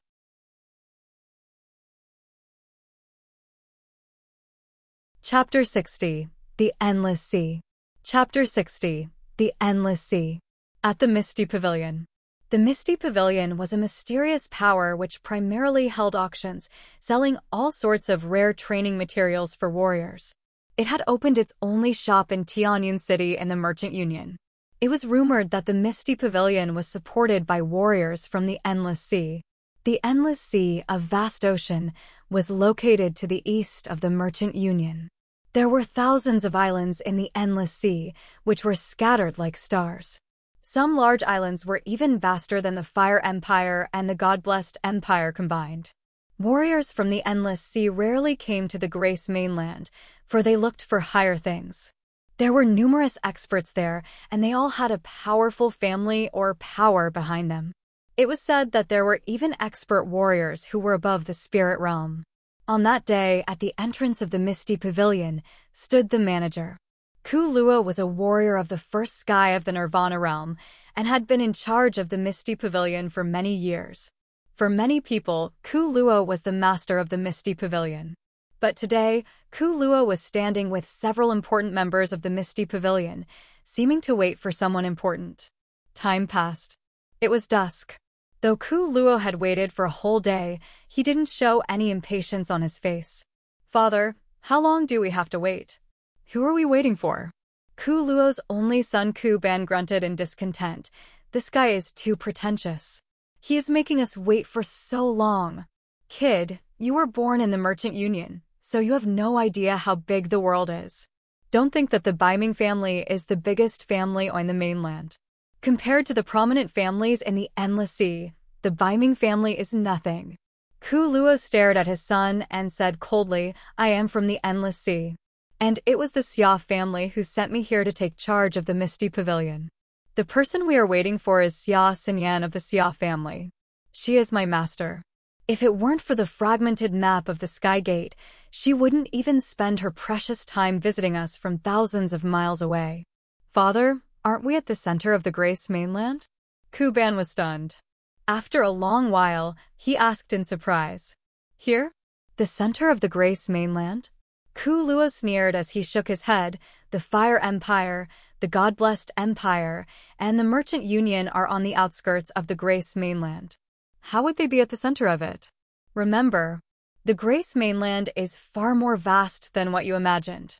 Well, the so-called experts here are merely considered low-level warriors outside this country. What? Kuban couldn't believe what he heard. As the sun faded gradually, the moon climbed up the dark sky. Under the bright moonlight, Kuban was still waiting patiently. At midnight, 3 shadows appeared from the long street. Under the red lanterns on the roadside, the 3 shadows looked like hideous ghosts, swaying spookily. Here they are. Listen, don't utter a single word, Ku Luo announced in a low voice. The person in the lead was a slim woman wrapped up by a black gown and a broad bamboo hat, so her face could not be seen. Beside that woman were 2 giant men who were about 2 meters tall and looked exactly the same. They were twins. The 2 huge tower-like men had dark skin and a masculine aura, but they moved really fast, giving the impression that they weighed nothing. Miss, you have finally arrived. Ku Luo bowed and said respectfully, Ku Luo has been waiting for you for a long time. Let's get inside first. A melodious voice came from under the bamboo hat. That woman didn't waste one more word, as her slim body passed Ku Luo and directly headed inside the misty pavilion. It looked like she could be the master wherever she was. Yes, Mississippi. Ku Luo nodded with a smile, then he followed her at her pace, feeling relieved. In the inner garden of the misty pavilion, in a quiet room, the women in the black gowns sat down on the seat at the center of the room, which was prepared for the master. After the 2 huge men found their positions to stand behind her, she waved her hands. Ku Luo stays here. Everyone else is dismissed. Leave us alone, Ku Luo announced to those men loudly, and specially stared at his son, Kuban. Ku Luo was the manager of the Misty Pavilion, so after his announcement, they quickly left the room. Ku Luo entered and gave a salute to the woman, then quickly took out an account book from his chest pocket, handing it to the woman with 2 hands. This is the accounts for the past 10-some years. Miss, please check. Well, put it away. I haven't come for the accounts. Then she leisurely waved her hand and took off the bamboo hat. An extremely beautiful face appeared. She frowned with her pretty eyebrows and said softly, "Show me the fragmented map." Yes. Ku Luo immediately took out the fragmented map of the Sky Gate from underneath his clothes and handed it to her respectfully. Xia Xinyan picked the map with her jade-like fingers, glanced at it once, and nodded softly. Good. From its old look it seems to be authentic. Miss, there are also 3 nutrition pills and 1 blood magical crystal, which were sent by the immortal Yang family through empty strategy. They said it's for you. Ku Luo took out those things mentioned before and handed them respectfully to Xia Xinyan. Miss, it's enough for you to handle the situation here with the 3 nutrition pills. You will be heavily hurt every time you operate the incarnation martial spirit, but with these, you will be fine. Well, the Yang family is literally generous and pretentious. Xia grunted. The Misty Pavilion doesn't belong to the Xia family exclusively. The Yang family is also a heavy stockholder. They don't even send a man here but 3 nutrition pills? Haha. They trust me so much. As she spoke, Xia Xinyan put away the 3 red Longan-sized nutrition pills. Stroking the blood magical crystal, she asked, "And what about this blood magical crystal?" The Yang family has requested you to look for a person. The family head of the Yang family, Yang Qingdi, said his grandson Yang Hai is still alive in this place, as he perceived through the skill. So he has asked you to find him. The 3 nutrition pills are payment. Ku Luo lowered his head as he answered in a low voice, not daring to look at her. What? Xia Xinyan exclaimed in indignation, and she said coldly, "Hee, I wondered why they were so generous. They want me to do this difficult thing for them for 3 nutrition pills? Too bossy." Ku Luo kept his head lowered, not daring to say anything. Miss, 50 years ago, Yang Qingdi and his experts entered the fourth demon area, where his son, Yang Xiao, died in a battle. Moreover, Yang Zhao's wife gave birth to an infant there. After Yang Qingdi killed a demon king in the fourth demon area, the other 3 demon kings allied to chase him out, and his daughter-in-law died soon after. Yang Qingdi assumed he was about to die, so he broke the space with skill and threw that infant out of the fourth demon area. One of the huge men explained with his rusty voice. And then? Xia Xinyan frowned slightly and asked nonchalantly. That huge man paused, thought for a while, and continued. After he threw out that infant, Yang Qingdi stayed in the fourth demon area for another 20 years, encircled by the other 3 demon kings. But luckily he escaped and came out of the fourth demon area alive, though he was badly hurt. Recently, Yang Qingdi finished his secret training and came out as a spirit realm warrior. He had saved 1 drop of blood from the infant when he threw him out of the fourth demon area, so he perceived through skill that his grandson is in the Merchant Union. That's why he sent the 3 nutrition pills as the payment. He cares about the Yang descendant. The 3 demon kings in the fourth demon area seem to have a big plan recently, so I guess Yang Qingdi has been too busy to search for the infant in person. The other huge man added. Yes, they sent a message that one of the 3 Shura kings, Xiao Hani, had already set off from the Immortal Island with 50 Shura escorts. They will arrive in at most 1 month, and hope that you could find the infant before they arrive. Ku Luo said slowly with deference. Shura king, Xiao Hani. 50 Shura escorts. Xia Xinyan sneered. Seems like Yang Qingdi really cares about that infant. The Yang family is so domineering in the Endless Sea, thus they offended a lot of people. For the past few years, they were busy fighting with the fourth demon area and lost a lot of descendants who possess the immortal martial spirit. That infant is Yang Qingdi's direct grandson left by Yang Xiao. Sure enough, he takes it to heart. One of the huge men responded. Ku Luo, from now on, I will take charge of the Misty Pavilion, and you will go look for his grandson discreetly. The Shura king, Xiao Hani, is coming. I can't take the 3 nutrition pills if we can't find Yang Hai before he arrives. You understand? Xia Xinyan looked at Ku Luo indifferently. Yes, I got it. Ku Luo nodded. I will keep the blood magical crystal.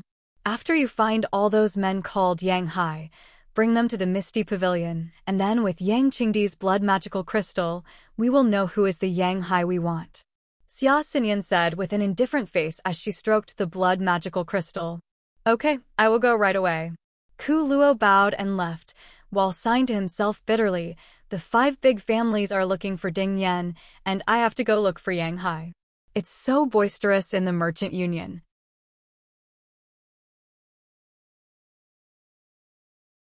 Chapter 61. Leaders of the Third Generation. Chapter 61. Leaders of the Third Generation. The Merchant Union was becoming quite lively.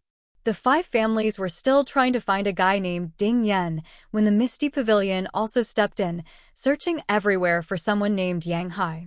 But the Misty Pavilion was not as outrageous in their search. They adopted the bribing method. As long as you can prove that your name is Yang Hai, you can come to the Misty Pavilion to receive 1,000 purple crystal coins. Since the martial competition was about to be held, there was an endless stream of people in the Merchant Union. Although the actions of the 5 families and the Misty Pavilion confused many, most people still came for the martial competition. Quickly, the restaurants and inns of Tian'an City were packed. The warriors and mercenaries that come from the Dark Forest, Dead Swamp, and Cloud Mountain were all hardened fighters. Even in Tian'an City they were restless, often causing conflicts and killing each other. Be it day or night, there were more than enough fighting warriors in Tian'an City. Every morning, the cleaning staff would often find new corpses in the ditches. 3 more days remained until the martial competition. Early in the morning, Zuo Shi was resting with his eyes closed when he heard Zuo Shi speaking outside. Huh, old man, you came. How many times did I tell you? Don't call me old man in front of others. From outside came Qi Zhao's frustrated voice. You are just a little old man. It's an old habit. I can't change it. Zuo Shi wasn't afraid of him, as she laughed outside the doors. Zuo Shi was suddenly excited as he suddenly stood up and rushed out to greet the guest. "You're finally here," he thought. The Shi family. In the heavyweights room stood a wrinkled old crone. She held a paintbrush and was putting a few heavy marks on Shi Yan's brows. Shi Yan stood in silence, carefully watching the old crone's actions. After a long while, the crone took back her hand. She stared closely at Shi Yan for a while, and then nodded in satisfaction. "During my visit every day, I have been changing his appearance slightly each time. Even those who are close to him wouldn't notice such slow changes. His appearance now is much different from how it was a month ago, and nobody would be able to recognize him." Shi Yan's skin was a lot darker now, his brows thick, and his figure looked quite a bit sturdier. From how he had looked before, he now looked less fierce and more rugged. Whether it be appearance or temperament, there was a significant change. Especially after coming back from the dark forest, he had grown taller and became more robust. Plus, he got fixed up by the disguise artist. Compared with the time when he was in the dark forest, he truly looked like another person. Shi Jian stared at Shi Yan for a moment, then nodded and said, "Good. There should be no problem." Shi Yan observed himself in the mirror and was also quite satisfied. "All right, isn't the martial competition starting? 3 more days, so you don't need to train hard these 3 days. Just relax a little bit." Shi Jian finally let go, but suddenly he thought of something and then rebuked with a straight face. "Relaxing does not mean fooling around. Don't think for a moment that I don't know what you and Han Zhong did together. If you waste your energy on women, I'll skin you alive. Stop nagging." Shi Yan looked annoyed and said, "I'll go take a shower, then go drink a little with Han Zhong. Is that okay with you?" "Okay." Spring Pavilion. This was a very well-known restaurant in Tian'an City. Here not only was the food delicious, but they had the famous Flame wine that was popular throughout the Merchant Union. Aside from that, the Spring Pavilion was also close to the Moon Lake. Sitting in the open 3rd floor of the Spring Pavilion, eating delicacies, drinking fine wine, and enjoying the beautiful view was a great pleasure in life. If you could hold a beauty in your arms at the same time, then that would be called perfection. However, not just anyone can get to the 3rd floor of the Spring Pavilion. Even if you were rich enough, without status, you'd only be allowed up to the 2nd floor. The 3rd floor of the Spring Pavilion was usually reserved for guests from the 5 families. Only those from the 5 families could head straight to 3rd floor when they came in. Normal merchants would not have such an honor. Han Zhong led Shi Yan to the Spring Pavilion. After they arrived, a cute receptionist immediately came over smiling. "Mr. Han, please step upstairs." Han Zhong squinted as his eyes circled the girl and complimented, "Xiao Feng, your thing got a lot bigger." Then he stopped and lasciviously stared at the girl's breasts. "You're the worst, Mr. Han, always staring at that place." The girl smiled shyly, having a style of her own. She pointed up and said, "There are other guests up there. They are the young masters and mistresses of the Mo and Ling families. Mr. Han, you should be prepared." "No worries." Han Zhong smiled and stopped teasing the girl. He grabbed Shi Yan and brought him straight up the 3rd floor. "Hey." A tall lad wearing a Navy warrior outfit sat at a good seat on the 3rd floor and squinted at Han Zhong and sneered, "Here I was thinking who could it be, and it's the Shi family's dog." That seat faces right towards the Moon Lake. There sat 4 people, 2 men and 2 women, all looking quite attractive. One of the group looked aloof and arrogant, and that was Mo Yin, but she wasn't looking this way. Her motionless eyes was only staring into the sun-blazed Moon Lake and looked like she was in a daze. "Oh, so these are the worms of the Mo family. How fucking unlucky." Han Zhong shook his head, stopped paying attention to them, and dragged Shi Yan to find a good spot. He yelled, "Mr. Long, bring 4 jugs of flame and a nice course of dishes, hurry up." "Coming right up." A hearty voice answered from the 2nd floor. At this time, Mo Yin, who was staring at the Moon Lake, looked like she finally woke up. She turned her head around and glanced at Han Zhong and Shi Yan.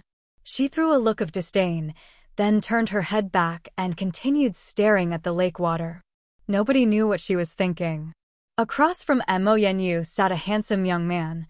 The young man had an amiable smile. While talking to one young master of the Mo family, he was also secretly paying attention to Mo Yenyu, as if trying to grab her attention with his words. However, he was unsuccessful. Xiaofeng, Xiaoyu was recently punished by my father. She's been in a bad mood lately. Don't mind her. Emozhan toasted him, and then said, Don't care about him. Let us drink more. The martial competition is about to start, so these few days we can slack off a bit. Treat yourself well. Brother Zhan, when have you mistreated yourself? Ling Yu shrewdly looked at Emozhan, with a cunning smile on her face. I heard that Brother Zhan is great at going to those pleasure quarters. When would you enrich me a little on your experience? Cough, cough, cough. Emozhan choked on his wine and said awkwardly, Yu, trust me, I'm innocent. I'm not familiar with those places. That was the only time I went was because I was tricked. Yu, you have to trust me. Teehee, who knows if you're lying or not? Ling Yu was still smiling, but her eyes showed some other expression. A while ago, I was praised by my sisters. They said my fiancé already has dozens of mistresses before marrying me. They said I would have so many maids to serve me in the future. Oh, just thinking of it makes me happy. Cough, cough, cough. Emozhan's expression was a little stiff. His face darkened and said, Who is talking bad about me behind my back? If I find out who it is, I will skin him alive. All right, Yu. Ling Xiaofeng glared at his sister. Brother Zhan is a man. Sometimes treating people with courtesy is inevitable. I trust Brother Zhan's conduct. Of course you'd trust him. Ling Yu lightly snorted and murmured quietly, Everyone knows that you guys always go there together. Of course you would trust him. Upon hearing this, Mo Yenyu glanced over at Ling Xiaofeng, and her brows slightly furrowed, as if she was irritated. However, she didn't say much, and again turned her head towards Moon Lake, her expression growing colder. I'll deal with you when we get home. Ling Xiaofeng glared at Ling Yu as he anxiously changed the topic and said to Emozhan, Brother Zhan, that Shi Tianyun is also in the third sky of the nascent realm.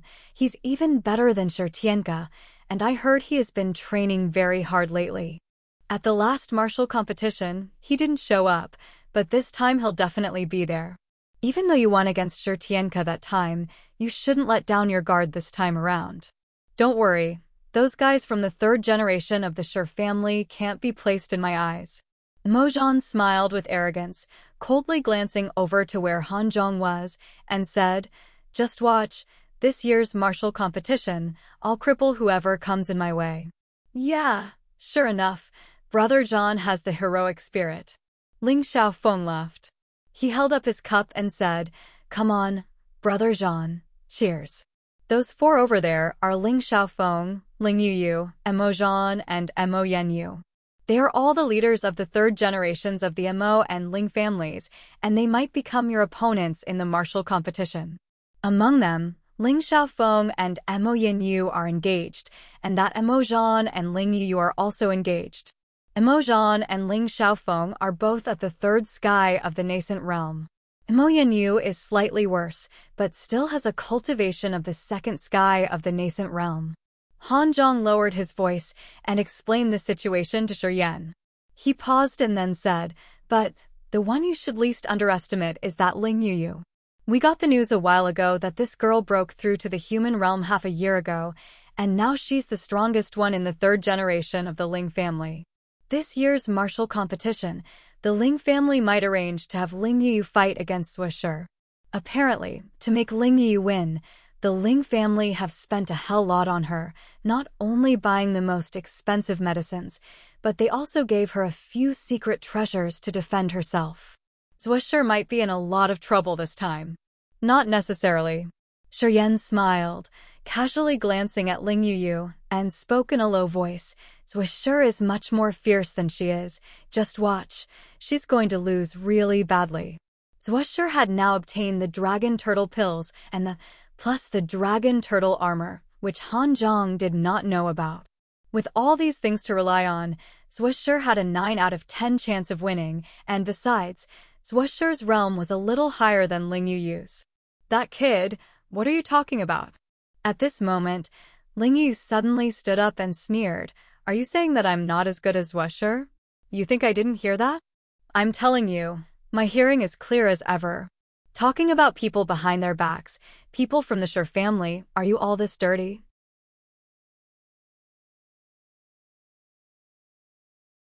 Chapter 62, Unrecognized. Chapter 62, Unrecognized. Well, Zuo Shi is superior to you. You will definitely lose in the martial competition. You are doomed. Shi Yan glanced at Ling Yu indifferently, without getting angry. I'm doomed? Ling Yu was furious as she sneered. Who do you think you are? Are you a prophet? Shi Yan shook his head and didn't talk to her again, showing no care for her. With a rigid face, Emojang stood up from the table and strode toward Shi Yan. As he approached him, he yelled with his head high, Kid, who are you? I haven't seen you. You are from the Shi family too? You want to be ruined before the martial competition. Shi Yan turned serious as he lowered his voice and asked Hanzhong, Can I kill him? Hanzhong was totally frightened as he quivered suddenly and asked in haste, Brother Yan, what are you trying to do? Though he had been with Shi Yan for a long time, they had just sought out entertainment together. He only knew that Shi Yan recent got profound chi and reached the third sky of the nascent realm. Yet he hadn't seen him fight with others, so he had absolutely no idea how Shi Yan would react to the provocation. The fact that Shi Yan wanted to kill for such a trivial dispute totally frightened Hanzhong. He had never thought that this young master, who was the best at entertaining, would be so brutal in front of his enemies. Shi Yan glanced at the man, suggesting that he was going to take action. No. Hanzhong hurried to stop him with a face full of terror. He thought to himself, though you're at the nascent realm, your opponent is an expert too. If you fight bluntly, I can't help you either. But if you get hurt and can't attend the martial competition, the family head will kill me. No, definitely no. Seeing Shi Yan not persuaded, Hanzhong quickly explained, they are the hopes of the Mo family and the Ling family. If they were killed, the two families will sacrifice everything to get revenge. It will be tough as hell then. So cool down. Then, can I cripple him? Hanzhong froze, rolled his eyes and smiled bitterly. Brother Yan, please. If you really want to, then you can vent your frustrations in the martial competition. Who knows, you might also win back a mine for the Shi family. But for now, please don't be impulsive. Fine. Shi Yan didn't talk anymore. Instead, he stared at Emojang in front of him and shouted loudly, What do you want? Kid, who are you?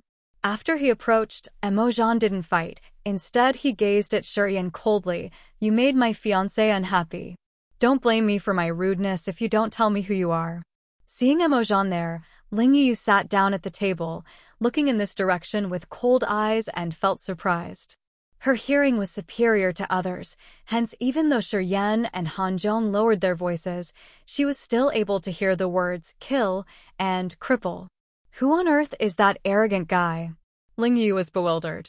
Since she didn't know who Shi Yan was, she decided to be cautious. As the martial competition was around the corner, she guessed that he was some expert invited by the Shi family, so she couldn't do anything now. Young masters, please don't fight in my spring pavilion. I beg you, okay? Just then, the stout manager Long of the spring pavilion bowed as he came up to the third floor. Behind him, several pretty young girls were holding the dishes and wine ordered by Hanzhong. You will know who I am in the martial competition. Shi Yan didn't bother to respond to him, but waved at those shy girls and said, Come here. Display my dishes. I want to have a good meal. The girls were frightened. They didn't dare walk up, but pleadingly stared at Manager Long. After Manager Long made an eye contact to them, the girls hurried to serve the dishes on the table and dashed away immediately like frightened birds. Shi Yan looked indifferent as he opened a jar of wine by himself, filled his wine cup, and drank it up at once. He began to eat, not paying any attention to Emojang, who was still standing beside him.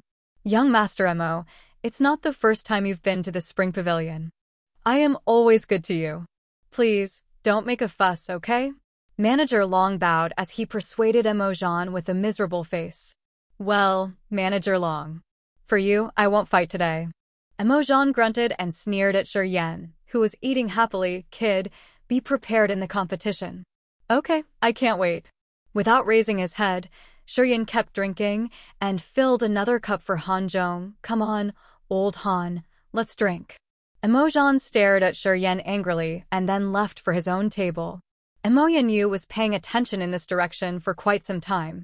Her bright eyes wandered over Shuryen curiously.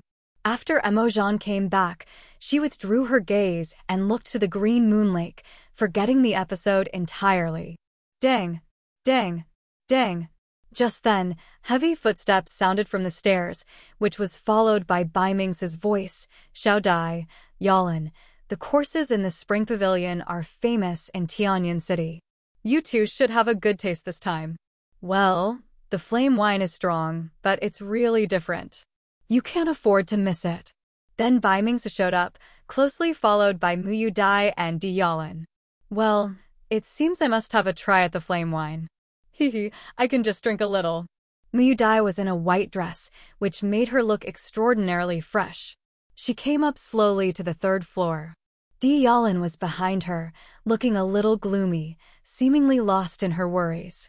Shuryen, who was drinking, showed a panicked expression on his face as he heard that voice, but quickly went back to normal.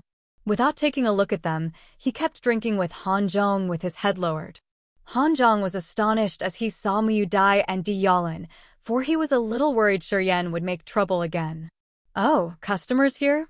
Bai Ming glanced over the two tables and continued indifferently, and all acquaintances. The four people including Ling Xiaofeng and Emojan became perturbed as they saw Bai Mingsu.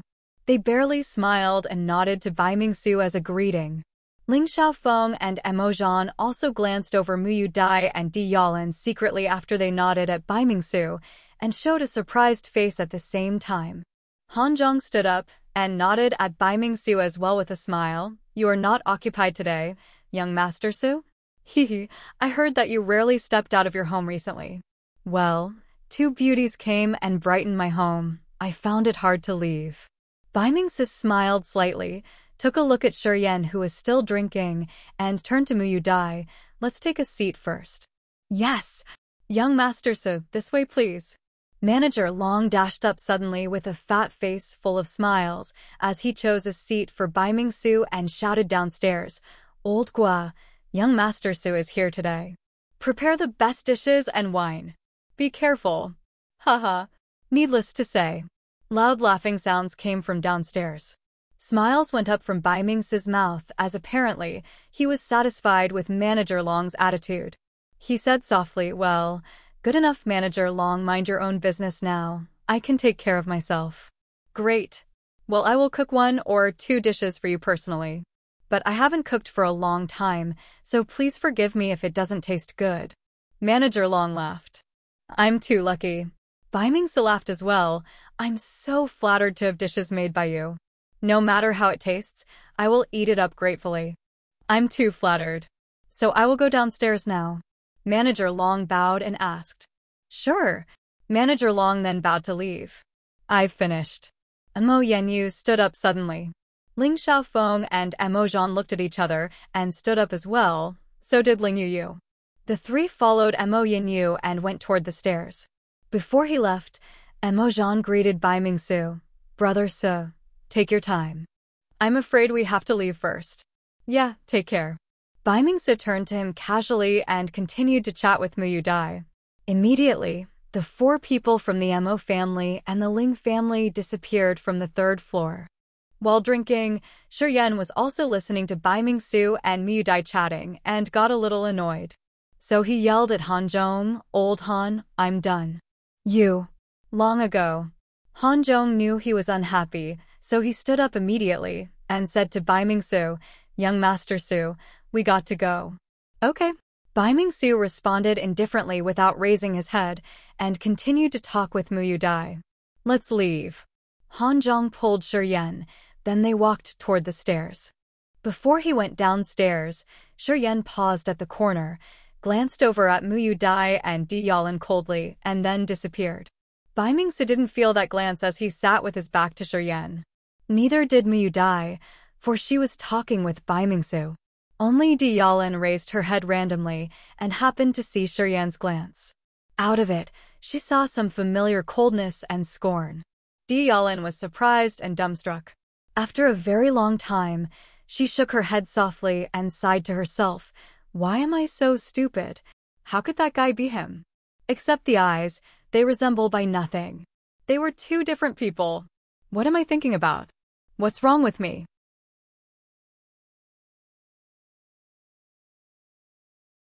Chapter 63. The Martial Competition. Chapter 63. The Martial Competition. Tianyun City, the Godstone Square. A small hill-sized, diamond-shaped meteorite stood tall in the Godstone Square. More than half of the meteorite was sunk deep into the ground, and the part that was visible was hundreds of meters tall, making it look very magnificent. Legends say that this was a piece of the meteorite that fell from the sky thousands of years ago. It crashed right here, where at the time there was no Tianyun City, but merely a piece of wasteland. It was said that after the meteorite fell from the sky, in the beginning, every night under the glistening moonlight, the meteorite would emit a bright silver light. Later on, this silver light started to dim day by day, and in the last 10 years, the meteorite has never shone, appearing just like a normal rock. The people of the Merchant Union treated this meteorite as a godstone and established Tianyun City around it. It has been many years since then, and now Tianyun City has become a big city and the center of the Merchant Union. However, even though the meteorite stopped shining in silver brilliance, for the warriors of the Merchant Union, it was a blessing from God, and thus the meteorite was zealously treated as a godstone. The Godstone Square was also built from that meteorite.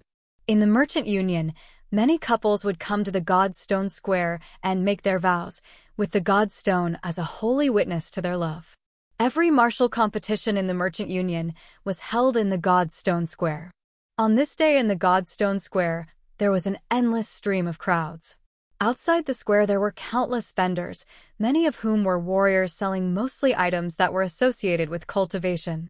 In the Godstone Square, in front of that enormous meteorite were 16 battle arenas. Each one was about 100 square meters and was made out of solid green iron. Even warriors in the human realm wouldn't be able to break it using all their strength. Around these 16 battle arenas stood 5 tall stone towers. One of the towers was 50 meters tall, while the other 4 were 40 meters tall. These 5 towers were equally spaced 100 meters apart in distance, and on those towers stood the people from the 5 families, who were able to view all 16 arenas below. On one of the stone towers, Shi Yan stood next to Shi Jian, condescendingly looking down upon all the participants around the Godstone Square who came to compete in the martial competition. This stone tower belonged to the Shi family, which was 40 meters tall. The other 4 were for the Baiming, Ling, Zuo, and Mo families. The stone towers belonging to the Ling, Zuo, and Mo families were also 40 meters tall, just like that of the Shi family. However, the Baiming family was an exception. Their tower was 50 meters high, a whole lot taller than the other 4 families' towers. Just from the height of the stone towers, it could be seen that the Baiming family held an absolutely strong position in the Merchant Union. This was the first day of the martial competition. The direct descendants of the Shi family, Shi Jian, Shi Tai, and Shi Dang, were all on the stone tower by this time. The Han brothers, Han Feng and Han Zhong, were also in the stone tower, plus a few other strangers that Shi Yan didn't know. Through Han Zhong's introductions, Shi Yan learned that those were the loyal subordinates of the Shi family. They usually worked in the city, but were called here because of the martial competition. However, Yang Hai was not in the stone tower, and that was because Yang Hai did not practice martial arts. When the martial art masters of the other cities were called here, Yang Hai had to go and take charge in case any problems come up while the martial competition was being held. Every year's martial competition was separated into 5 categories: elementary, nascent, human, disaster, and earth. However, in the category of Earth Realm there would usually only be one figurehead. Usually, even the warriors who were unaffiliated to any power, when they managed to reach the Earth Realm, they would have certainly gained their own cultivation opportunities. It was unlikely for them to covet the prizes given by the 5 families. An Earth Realm warrior, whether in the Merchant Union, the Fire Empire, or the God-Blessed Empire, would be considered a master.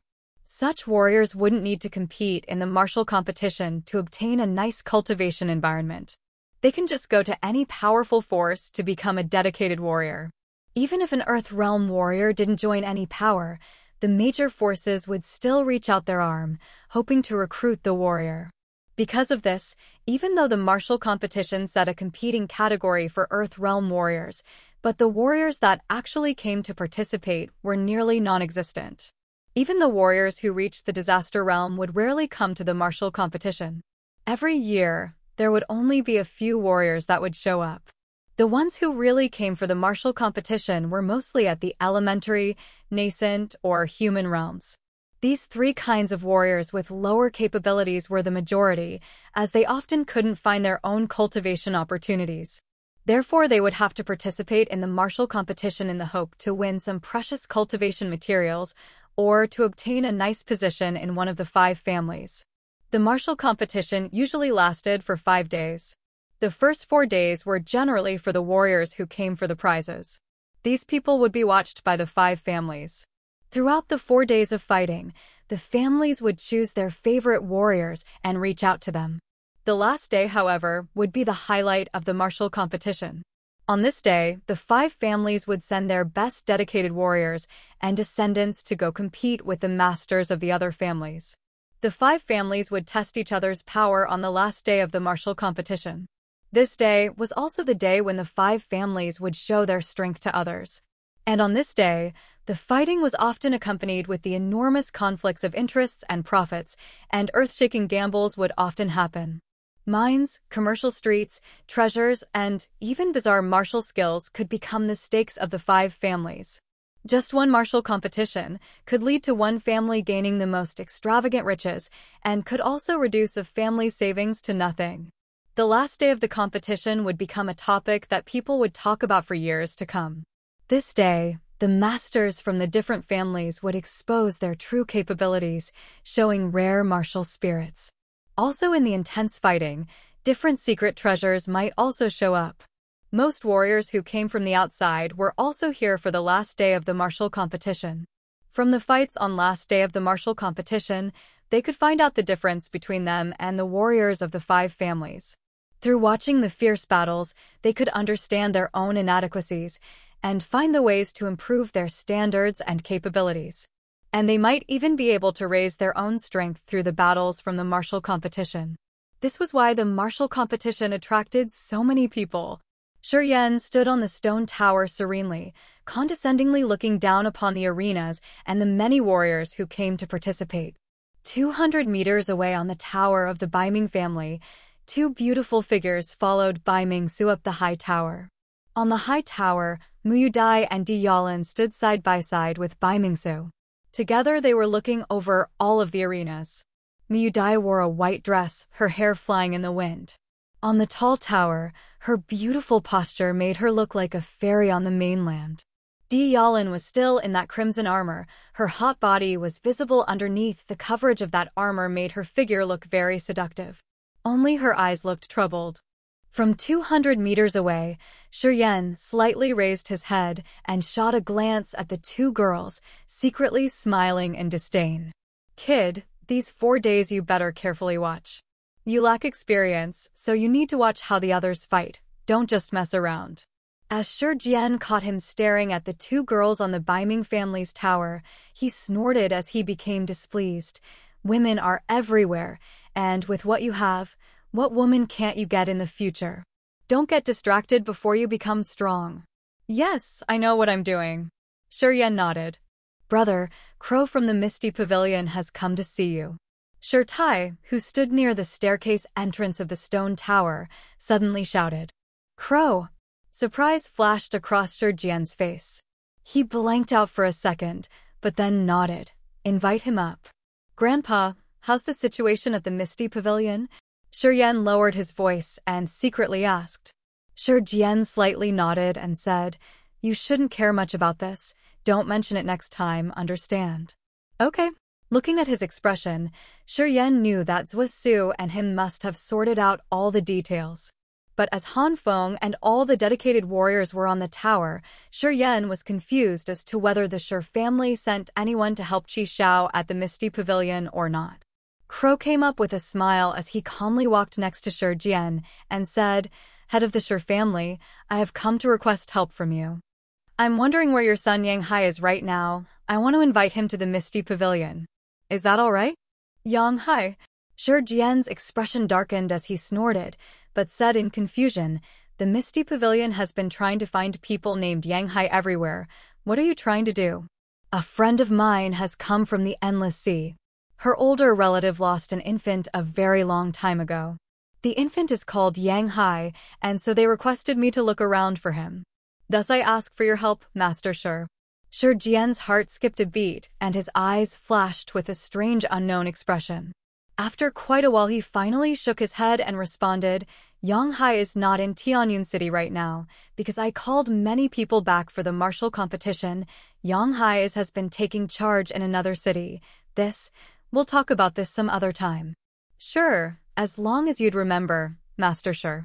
Crow didn't urge deliberately and smiled. "When he comes back, please allow him to come to the Misty Pavilion. Master Shi, haha. Don't worry, I won't let him run all this way for nothing." "Okay." Shi Jian indifferently nodded. "Then I will take my leave." Crow didn't stay for long, and after the issues were negotiated, he left straight away. Melodious and soothing music came from the tower of the Baiming family. The heartwarming sound of nature immediately rang throughout every corner of God's Stone Square. Miyudai sat cross-legged on the stone tower of the Baiming family, absorbed in playing the zither. Many warriors who came to the martial competition were attracted by this ethereal music, and their expression was full of fascination as they looked up at the Baiming family's stone tower.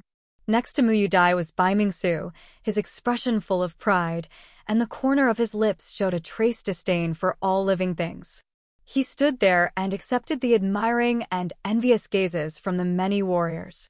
Miyudai's music was like a mountain stream, flowing into the hearts of the warriors as if cleansing their souls. Just with one song, the warriors were mesmerized, their faces stunned. Then at this moment, Baiming Sheng suddenly flew from the tall tower. His magnificent figure magically floated on the sky above the God's Stone Square, like a god looking down on all human beings. He shouted, "The martial competition officially starts." Walking in midair, Sky Realm Warrior.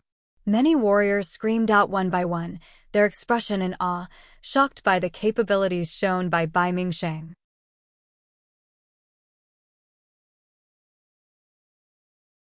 Chapter 64, The Medicine King, Mu Sun. Chapter 64, The Medicine King, Mu Sun. In the martial competition field, dozens of warriors of various realms were competing vigorously in different areas. Streams of bizarre light exploded on the field one after another, as if magical snakes were shuttling above the competition field. The participants were performing all sorts of rare martial skills, and some even startled those people from the 5 big families. In the high building of the Shi family, standing next to Shi Jian, Shi Yan's eyes were glistening as he cast his eyes upon those fighting warriors one by one. As the head of the family, Shi Jian was standing beside him and explaining for him. As long as Shi Yan showed some interest in one competition area, Shi Jian would soon elaborate on the strength of the two parties, their martial skill levels, their competing strategies, and also teaching him the best way to win the fight. In the stone building, Shi Tai was also illustrating the situation on the competition field, explaining the various martial skills, their advantages and disadvantages, the opponent's weaknesses, and how to beat them. As the leaders of the Shi family, Shi Jian and Shi Tai rarely talked on a normal day, but today they almost never stopped talking. Shi Yang and Shi Tianxiao were also standing in a corner, while Shi Yang was pointing the warriors in the competition field to Shi Tianxiao, the latter nodding and asking accordingly. Some ministers who came back from other cities, and those experts from their family branches, were all observing the stone building quietly. As they saw Shi Jian explaining to Shi Yan wholeheartedly, they were very confused. "Old Feng, who is that kid? Why does family head treat him so specially?" Standing beside Han Feng, Ku Long observed them for a long while and finally couldn't help but ask him about Shi. Ku Long was one of the ministers of the Shi family who was at the first sky of the Nirvana realm. Since he was garrisoned in another city, he didn't know much about the latest news on Shi. Seeing Shi Jian lay so much stress on Shi, he was quite confused. That is young Master Yan. Han Feng looked indifferent as he glanced at Ku Long and said, the one who used to be always absent from home and busy studying those historic relics. Yeah, Yang Hai and Miss Qing's son. That's impossible. Ku Long was totally shocked as he asked in surprise, that young master never trained in martial arts, did he? As far as I know, he was more attracted to those odd things and never set his eyes upon martial arts. Why would the family head pay attention to him? Young Master Yan is no longer the person he used to be. Han Feng narrowed his eyes and said casually, you'd better try your best if young Master Yan asks you to do something. It would in your best interests. Though Han Feng knew a lot, he talked little. He wouldn't have said anything if Ku Long wasn't his good friend. Ku Long knew Han Feng's personality. He was surprised at Han Feng's speech, and after a long silence, he nodded softly. He was still confused, but realizing that Shi was favored by the family head, he decided to try and get close to Shi. Apart from Ku Long, many other ministers and Shi branch families were also secretly discussing about Shi, as they were all confused why the family head paid so much attention to that unknown boy. Soon Shi was known to all. This boy, who hadn't been treated specially for 17 years, was now at the center of the Shi family. Grandpa, did Xiaoyan become a warrior for real? And has he reached the third sky of the nascent realm? Seeing Shi Jian favor Shi so much, Shi Tianke, who was standing next to Shi Tai, finally asked. Shi Tai took a glimpse at them and nodded, it is great, Shi is amazing. He has reached the third sky of the nascent realm now. He may participate in the martial competition this year. Shi Tai had been focusing on his 3 grandsons recently, so he didn't pay much attention to Shi. He merely knew that Shi had gained the family martial spirit and reached the third sky of the nascent realm. However, he didn't know that Shi had also gained the immortal martial spirit, so he still considered that Shi Jian was putting way too much energy into him. But he didn't place any further thought into it. After all, Shi was his brother's direct grandson and Shi Tianchao was useless. Now that Shi reached the third sky of the nascent realm, he thought it was reasonable for Shi Jian to be overexcited. He was not aware that Shi possessed twin martial spirits and that his petrification martial spirit had advanced to the second stage. Tianyun, you should fight against Emojan this year. Last time Tianke lost to him, so your fight will be crucial this time. Or they would assume that we don't have any talented descendants among the third generation. Shi Tai said to Shi Tianyun, who was standing beside him. Yes, I will beat Emojan for sure. Shi Tianyun said with certainty. Shi Tianyun was only 19 years old, but he had reached the third sky of the nascent realm. He was just like a newborn calf who wasn't afraid of a tiger. Before Shi was noticed, he was the pride of the Shi family, and Shi Jian would guide him in person now and then. But ever since Shi came back, Shi Jian seldom visited him. Shi spent 17 years discovering ancient languages and seldom stayed at home. He didn't train in martial arts, so there was no conflict between him and other people, thus Shi Tianyun never cared about him. However, Shi stood out now, and Shi Jian's attitude had shifted too much, which made Shi Tianyun a little uncomfortable. Yet, the Shi family had the formidable outside opponents, such as the Mo family and the Ling family, so the Shi family members, including Shi Jian and Shi Tai, stuck together and got along well. The second generation also allied to defend against the Mo family. Shi Tianyun and Shi Tianchao often played around. Thus, although Shi Tianyun was a little uncomfortable, he didn't show a strong reaction. But he had made up his mind to have a perfect performance in the competition and secure his position as the hope of the Shi family. Shi Jian suddenly cried as he was talking to Shi Yan, and his eyes brightened and quickly looked over to someone. Something had suddenly occurred beside the competition field. Who came? Shi Yan frowned, walked up and looked in the direction of Shi Jian. A troop of 7 people were walking in slowly from outside the God's Stone Square. The man in lead looked around 50, with a hawk nose, gloomy face, delicate cap, and a silver gown, on the left shoulder of which was embroidered 5 types of herbs. Level 5 Soul Alchemist. Shi Jian identified him only by a quick glimpse. Just like martial skills, alchemists were divided into 5 levels: mortality, mystery, soul, royalty, and divinity. Karu, who was killed by Shi Jian in the Dark Forest, was a mere mortality-level alchemist, but was treasured by the Mo family. Now that a soul-level alchemist had appeared, he must be an influential one. This is Karu's teacher, the Medicine King, Musun. Shi Jian glanced over Shi Jian. He is not only an alchemist of the soul level, he is also a warrior of the second sky of the Nirvana realm, and the Medicine Valley is a special institution too. Though it doesn't get involved in fights between various parties, it is closely connected to them. The fact that Karu was killed by Shi Jian was known to only a few people. And now that Shi Jian had faked his appearance, fewer people knew his real identity. Shi Jian didn't worry that Musun would recognize Shi Jian, so he sneered and gloated. Well, I guess Musun came to look for his stolen fragmented map, and Karu entered the Dark Forest with people from the Mo family. Musun will definitely ask Mo Tuo about that. Haha. This should be an interesting show. The Medicine King, Musun. The warriors in the competition field soon recognized this foreign visitor, as they cried out in surprise and cleared the way for him. Many other warriors squeezed their way forward and shouted crazily, "Medicine King, I collected lots of herbs. Please refine me a pill. Please." As soon as the flock heard that, the competition field boiled with excitement.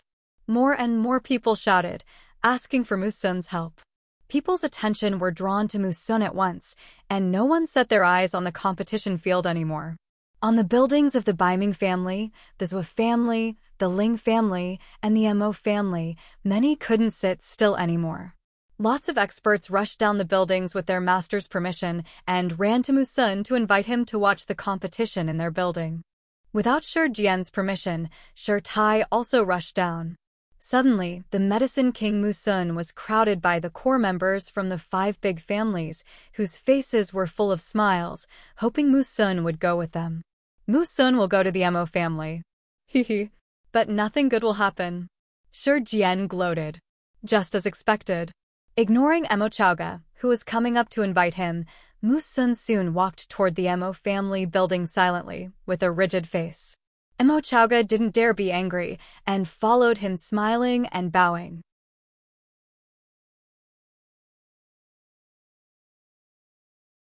Chapter 65, Undercurrent. Chapter 65, Undercurrent. Mo family head, how's my despicable disciple Karu?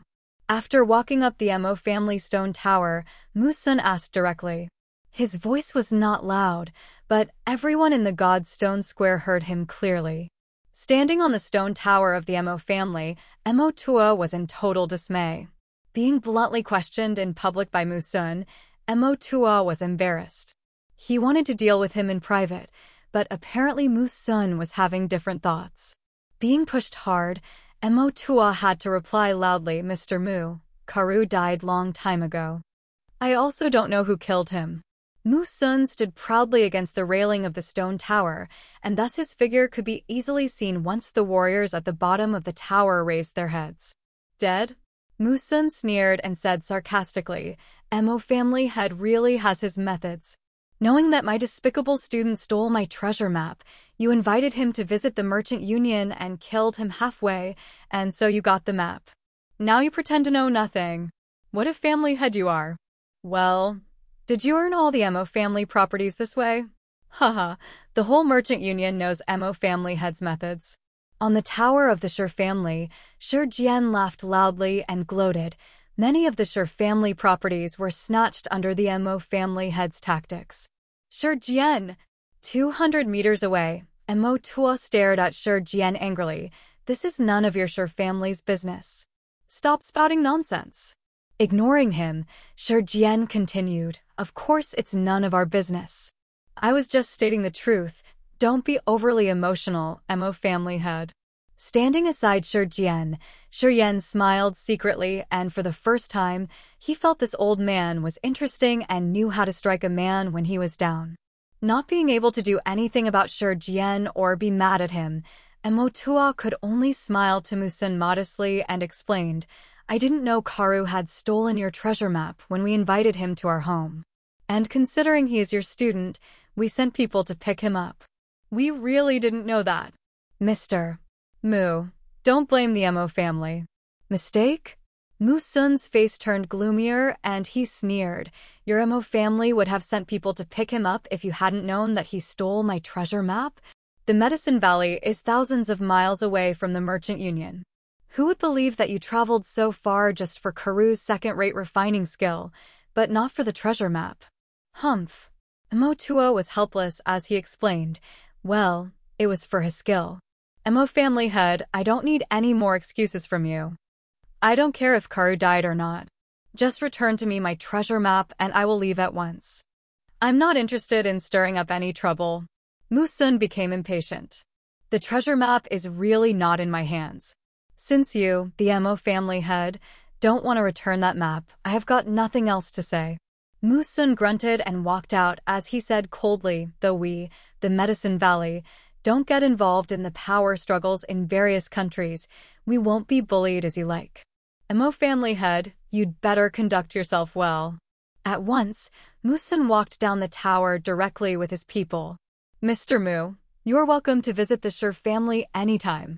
We understand everything you talked about. Shi voice came from his tower, the overtone of which could be understood by everyone. Walking down the Emo family building, Musun looked over at Shi and nodded. I believe we will have the opportunity to cooperate. Please don't turn me down if I ask for some help from the Shi family. I Shi hate those who always play tricks. It would be an honor to work for Mr. Mu. Shi laughed loudly and saluted with cupped hands. Thank you, Shi family head. Musun nodded and glanced up coldly at Emotua, who had an ugly face, and left the Godstone Square with his people. On the Godstone Square, the competitions had paused for a long while. Only after Musun left did they continued.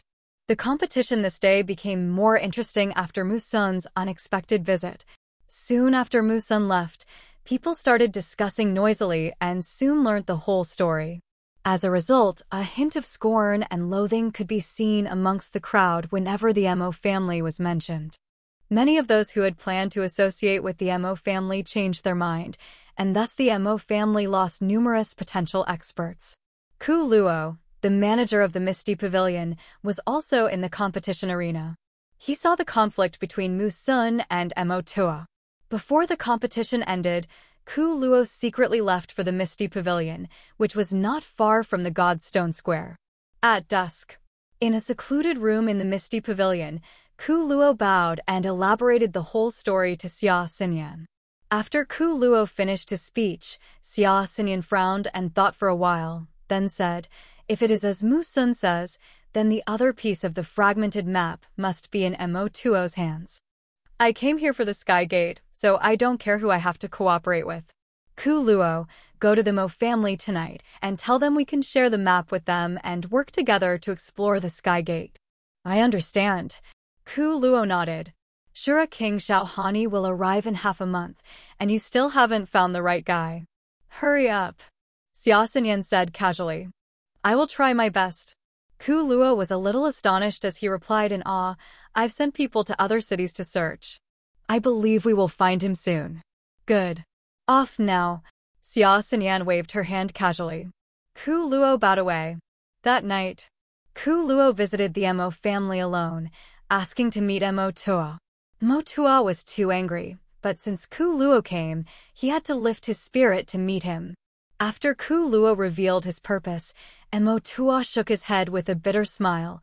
The treasure map is truly not in my hands. I can offer you nothing even if I want to cooperate with you. Mo family head, my master wants to work with you sincerely. To open the Sky Gate we need the complete map. With our cooperation, we can take action at once. Please think about it. Ku Luo apparently didn't believe him as he turned serious. He guessed that Emotuo might already have a plan about the Misty Pavilion, so he got a little angry. It is absolutely not in my hands. Don't believe Musun. Emotua didn't look happy either, so he talked in an unpleasant way. Please leave now, Mr. Kuluo. I have to prepare for the martial competition. Please excuse me. At midnight, Kuluo went back to the Misty Pavilion and told what Emotua said to Xia Xinyan. There are two halves of the treasure map, one of which is in my hand. Since the Emo family don't want to cooperate, they must want to possess it alone. I guess the Emo family will take action soon. Xia Xinyan's eyes looked cool as she added, I'm waiting for the Emo family to grab it. They would not cooperate with us honestly, therefore we must teach them a lesson. Miss, how about we grab that map from the Emo family? One of the huge men behind Xia Xinyan asked. A murderous aura came from that huge man, which frightened Kuluo a lot. Never mind, after all, this isn't our own home. Follow the rules. If all the 5 big families allied, it will be much more troublesome. However, when Shura King Xiaohani arrives and the Emo family still doesn't step back, we will take action. Xia Xinyan observed indifferently. Okay. The huge man nodded, not saying any more. Well, Kuluo, go and do your business. You can send out the message secretly that I have the other half of the map. And I will wait for them. Xia Xinyan smiled. Whoever comes to grab the map must have the other half. I got it. At deep night. At the Zuo family. Zuo Su and Qi Xiao were discussing in a secret room in a low voice. Shadow has brought the message that the map isn't in Kuluo's hand, but in another girl's hand in the Misty Pavilion. That girl popped up all of a sudden. No one knows who she is. Zuo Su said. Wait till the last day. I will go to the Misty Pavilion during the competition among the 5 big families. It's just a little girl. No big deal. Qi Xiao nodded and smiled bitterly. It's so strange to fight against a little girl. Never mind. I will leave 1 or 2 pieces of treasure to her as compensation. But pay attention. Don't expose yourself. The map has been attracting so much attention that once you are exposed, it will be truly troublesome. Okay, I got it. That night, in the secret rooms of the 5 families, many were discussing about what had happened in the daytime. In a secret room of the Shi family. Holding an envelope, Shi Jian showed a weird smile as he said to Han Feng, who was beside him, Musun is so quick that he sends a letter in 1 day. Hehe, now that Musun is to take action against the Emo family, we need to do something to help him secretly, if not publicly. What does Musun plan to do? He wants to kidnap some people of the Emo family and threaten Emotua. Hehe, his targets are just whom we want to give a lesson to. Shi Jian was very joyful, Brother Feng. Assign someone to follow them and spill their trails to Musun. Haha, I'm excited to watch how Emotua will react. That fragmented map from Karu was right against his chest, so no matter how, Emotua couldn't return it to Musun. Those Emo family hostages would die for sure. Imagining Emotuo's furious face, Shi Jian was very amused, as he said with a big smile, also, go and get me a jar of wine. I want to have a good drink. Family head, all the delicate wine has been drunk by young Master Yan. The rest is all ordinary wine. Han Feng lowered his head, as a shallow smile crossed his face. That little bastard. Shi Yan patted the armrest and cursed in laughter. That bastard is really audacious. How could he drink up my wine? I'm gonna rip his skin if he doesn't have a good performance in the martial competition. With his petrification martial spirit at the 2nd stage, no warrior of the nascent realm could beat him. It's almost fact that young Master Yan will win the competition. Definitely. Well, that's true. Shi Jian laughed loudly in delight.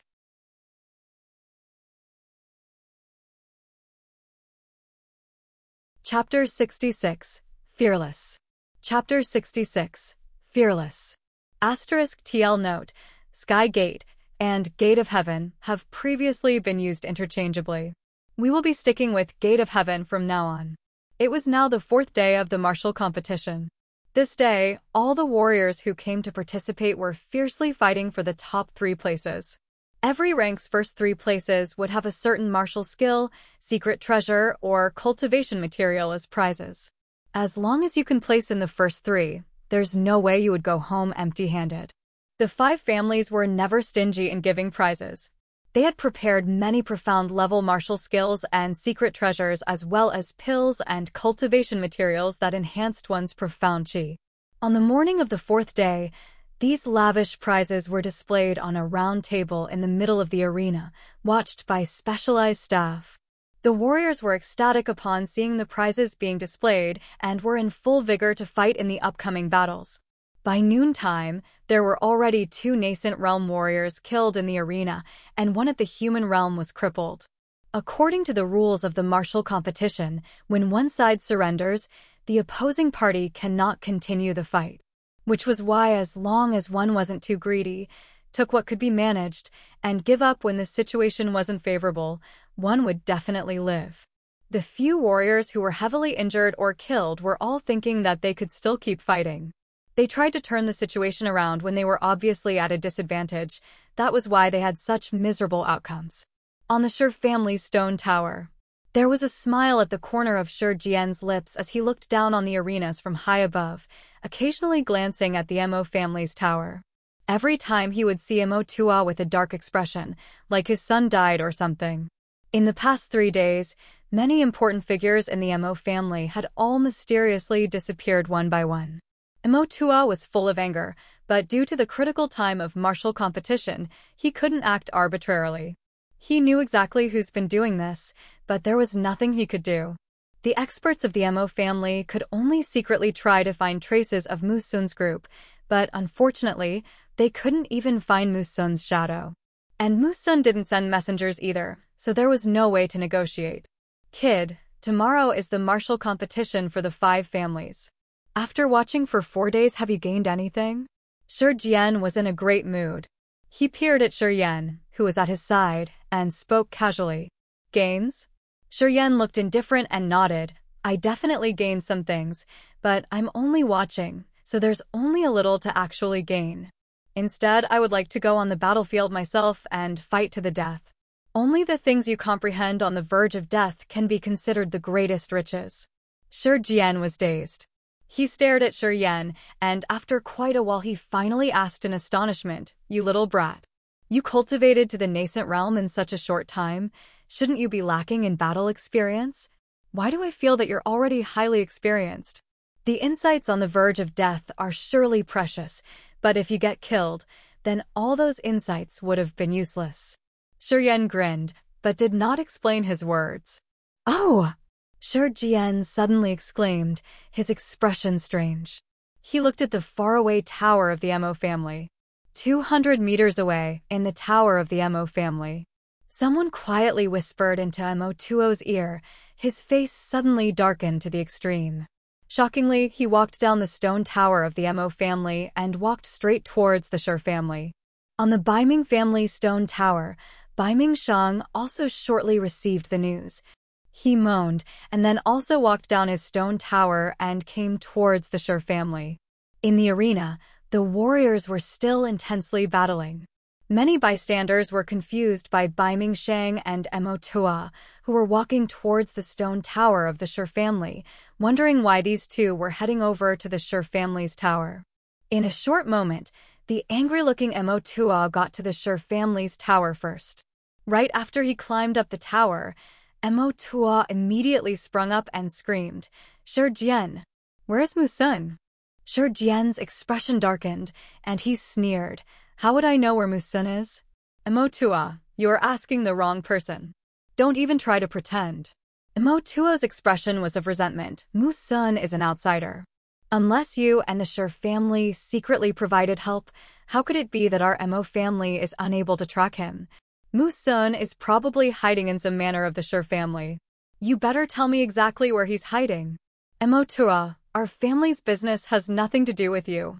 Shi Jian snorted rudely. My son Chaga disappeared last night and hasn't been seen since. It has to be Musun. If it's someone else I might let it pass, but if Musun dares to take Chaga, I won't take it easy. Mo Tuo shouted in rage. After hearing that, everyone on the stone tower had a weird expression on their faces. They finally knew why Mo Tua was so furious. Mo Chaoga was the strongest figure in the second generation of the Mo family. Not only did he have extraordinary capabilities, he was also very intelligent. Most of the machinations that the Mo family came up with were from this mastermind.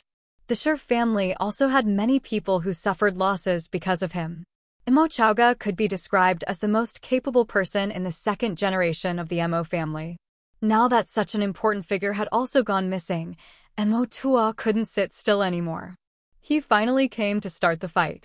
Musun was really ruthless. Shi Yan's heart skipped a beat. He knew now that Mo Tua was not going to let this go.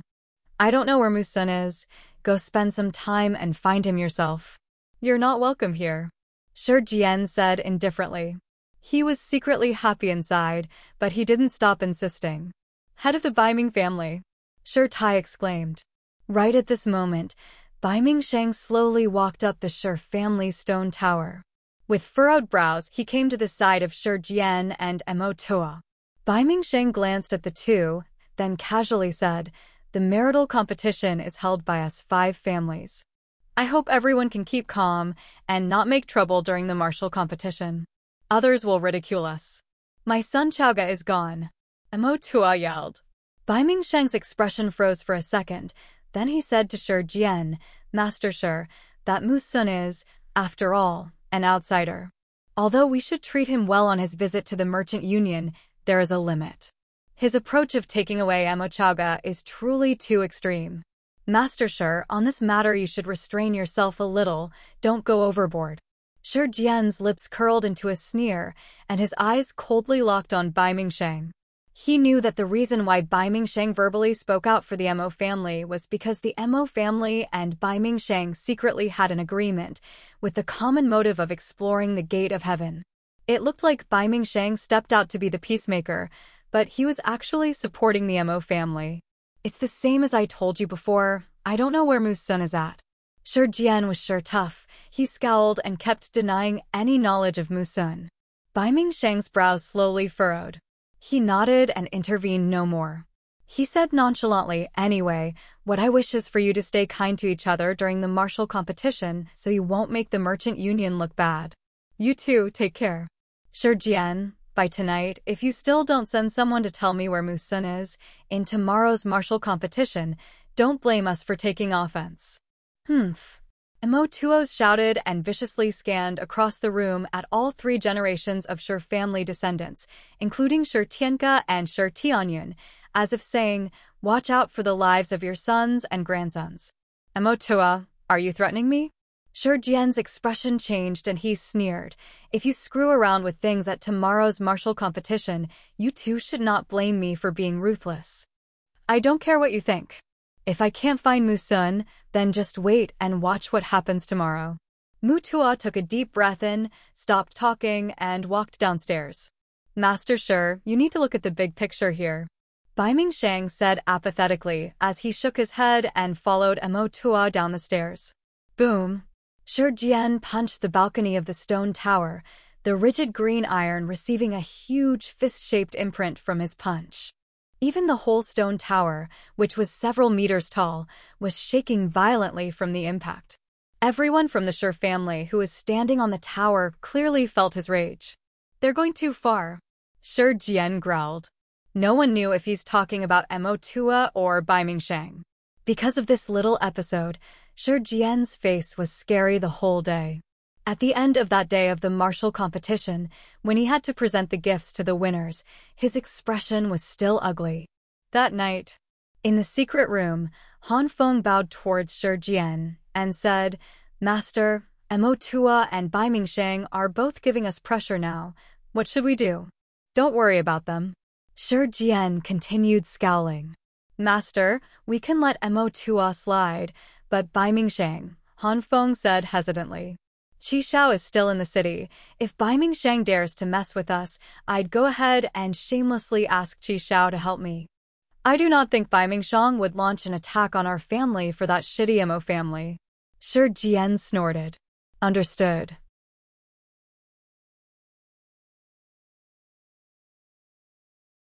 Chapter 67. The Battle Among the Families.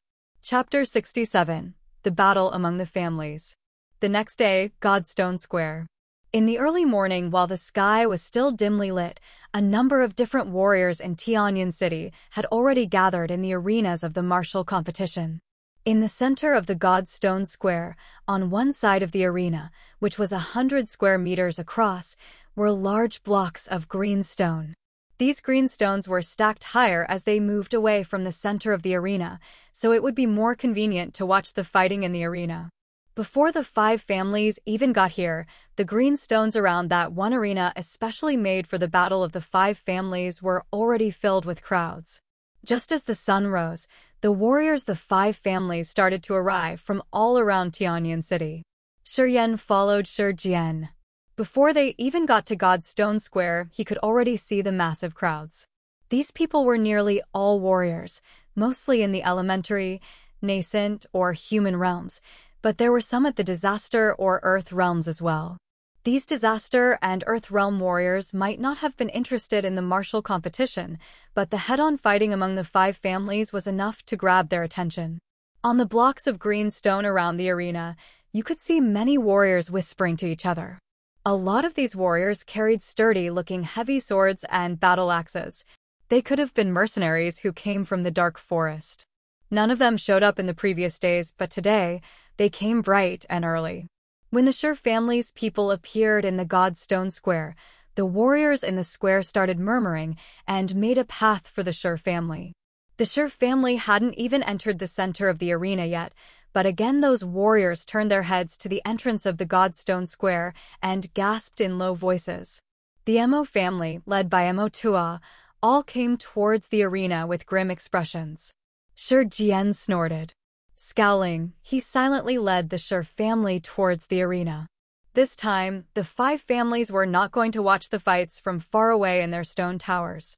Instead, they would stay at the nearest distance from the arena to be able to observe every single detail, as if visiting the front line. On each side of the arena, the stone balconies were already set for them. The person waiting there saw Shi Jian, and immediately they came up smiling. "Master Shi, please take your seat here." Shi Jian nodded, and he followed him to the side of the arena and sat on one of the stone chairs. Many different delicacies and fine wine were brought up on the stone table for Shi Jian and the Shi family members to enjoy. In a short moment, Mo Tua was also lead here. His seat was arranged right across from the Shi family. After Mo Tua sat down, he shot a freezing gaze towards the other side. No one knew what he was thinking about. When the sun's beams became a little brighter, the Zuo family and the Ling family also arrived. Right when Zuo Shi got here, his seat was arranged next to the Shi family. Zuo Shi sat down, then lightly nodded at Shi Jian, indicating that everything's going well with the Misty Pavilion, and they communicated in silence. The Ling family was friendly with the Mo family, so naturally they were arranged to be sat together. When Ling Xiaofeng got here, he even smiled while walking over to the Mo family side, comforting the gloomy-looking Mo Chan, and found an opportunity to talk to Mo Yanyu. Mo Chaoga, who went missing, was Mo Zhan's father. Knowing that his father was taken, Mo Zhan had been containing his anger for a while, just waiting for his bloody revenge in the martial competition. When the sun rose high above the sky, Bai Mingsheng finally arrived with the masters of the Bai Ming family. Bai Mingsheng's expression was cold and a freezing energy swirled around his body. Wherever he went, the warriors of the Merchant Union all respectfully made the path for him. Behind him was Bai Mingsu, who looked arrogant, followed by Mu Yu Dai and Di Yalan. The person arranging seats was a slave of the Bai Ming family, and upon seeing his master, he naturally gave him the best seat. Bowing, he invited Bai Mingsheng and Bai Mingsu to sit, then immediately called the servants to bring up the delicacies and fine wine. Both the quality and amount of the luxurious food was obviously better than the other 4 families. The superior position of the Bai Ming family in the Union was, as always, unobstructed. After the 5 families had taken their seats, Bai Mingsheng moaned, then said nonchalantly, "The rules are the same every year, and I'm not going to say much. The martial competition is only a way to communicate and learn from each other. I hope everyone can restrain themselves as much as possible. Hopefully no one gets killed." The heads of the other 4 families all lightly nodded, Bai Mingxing looked around, his eyes gazed deeply at both Emotua and Shi Jian, and said, like always, battle invitations are allowed, and you can also add more bets if you please. Now who's going first? You, Emotua shouted. Emo Yenyu, who was standing in the group of Emo family members, walked down first. Her eyes cold and chilling. Looking towards the direction of the Shi family, she said, Emo family Emo Yenyu, nascent realm, second sky. Who is willing to enlighten me? Snowfall City, a silver sand mine, here's the land title deed. Emotua scowled and snorted. A dedicated warrior of the Emo family took the deed from his hand and put it on a round table in the arena next to the Baiming family. The round table was made for placing bets. Sunset City, the franchise of Dongguan Street. Shi Jian also snorted. He took 3 yellow sheets from his brocade pocket and passed it to the director next to him. When the 3 pages of yellow paper was also on the round table, Shi Jian said coldly, Tianluo, go. Shi Tianluo shook for a moment, then he also walked to the arena and said with distinction, Shi family Shi Tianluo, nascent realm, second sky, please enlighten me. Emo family's Emo Yenyu. Shi family Shi Tianluo. Both are at the second sky of the nascent realm. The 2 masters, have you made the decision to fight? The skinny director stood next to the round table and shouted out. When he saw both Shi Yan and Emotua nodding, he then said, all right, then the match starts. BZZ BZZ BZZ. Streaks of green lightning suddenly flowed out of Emo Yenyu's 10 fingers. Those lightning beams were like slithering snakes, slowing growing thicker in front of her. At this moment, Emo Yenyu seemed to be surrounded by lightning. Strands of green lightning that were as thin as a finger grew thicker and thicker, slowly becoming a 5-meter-long whip. After the lightning whips were condensed into shape, they were as thick as arms. The electric glow was blinding people's eyes, and strong electrical currents shot laser beams off everywhere. Snap, snap. Emo Yenyu cracked her whip, and the lightning whip was like a dragon made of electricity. Under the deafening sounds of thunder, she fiercely whipped towards Shi Tianluo. BZZ BZZ BZZ. The lightning lasered off into the air, making strange sounds, and streams of electricity flowed out. Many warriors' expressions froze, and instinctively they condensed their profound qi to defend themselves. Shi Tianluo's skin was already in an ash-gray color. The Shi family's petrification martial spirit was ready for battle. Seeing the oncoming lightning whip, Shi Tianluo's face looked serious.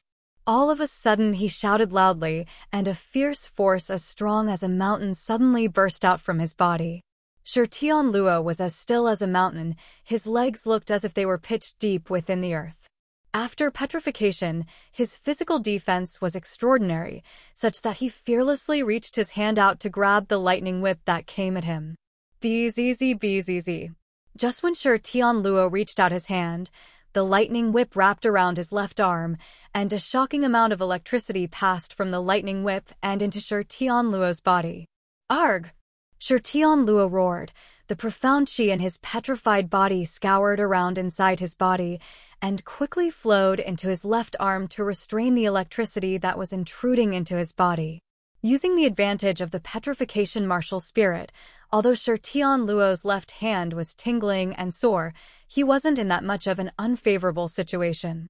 After grabbing at the lightning whip, he ran towards Emo Yenyu with great speed, and like a falling stone from the sky, he was filled with rapid momentum. The petrification martial spirit of the Shi family was best used for close combat. Once a Shi family member came to a close distance, that was when the opponent's nightmare starts. Unexpectedly, seeing that Shi Tianluo was fiercely approaching her, Emo Yenyu, who held the lightning whip in one hand, did not dodge. Instead, she revealed a strange expression on her pretty little face. In a mere second, Emo Yenyu's blushed face turned as pale as a sheet, like she was desperately sick, and all the blood rushed away from her face. And at this moment, the speed of her flowing profound qi within her body accelerated more than 3 times.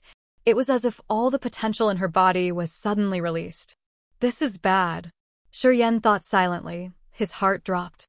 He knew that Shi Tianluo was most likely going to suffer this time.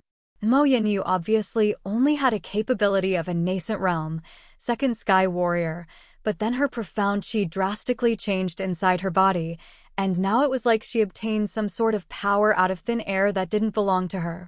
The profound qi in her body was much more vigorous than even that of a nascent realm, third sky warrior. This advantage meant she had no fear against Shi Tianluo's petrification martial spirit. Sure enough, just when Shi Tianluo stormed to Mo Yanyu's side, before he could strike any vigorous attacks, Mo Yanyu unleashed waves of. Each was as big as a full circle.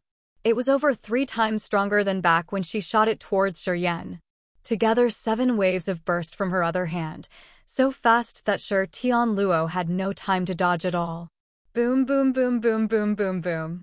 7 waves of, all directly hit straight onto Shi Tianluo's chest and blasted Shi Tianluo off into the air. The undeniable power of these 7 waves of was not something that the first stage of the petrification martial spirit could handle. When Shi Tianluo was still in midair, he was already bloody from head to toe. Thump! Shi Tianluo's body landed 3 meters in front of where Shi Jian was. Blood was gushing out his chest and his eyes were dilated. Clearly he was badly hurt. Go help him. Shi Jian's eyes looked like they were going to burst into flames. After he thundered in rage, his strong figure shook lightly. A few dedicated warriors from the Shi family who were preparing on the side rushed up and carried Shi Tianluo away. They quickly gave him medicines, hastily trying to heal him. Shi Tai dug his fingers into the stone chair. He sat there still, not moving an inch, but his eyes were full of immense hatred, staring at the faraway Mo Tua. Mo Tua was also furious-looking. He exchanged stares with Shi Tai. Mo Yanyu wins. The Mo family wins the bet. We may continue to the next match. At this moment, the director's emotionless voice rang from the other side of the round table.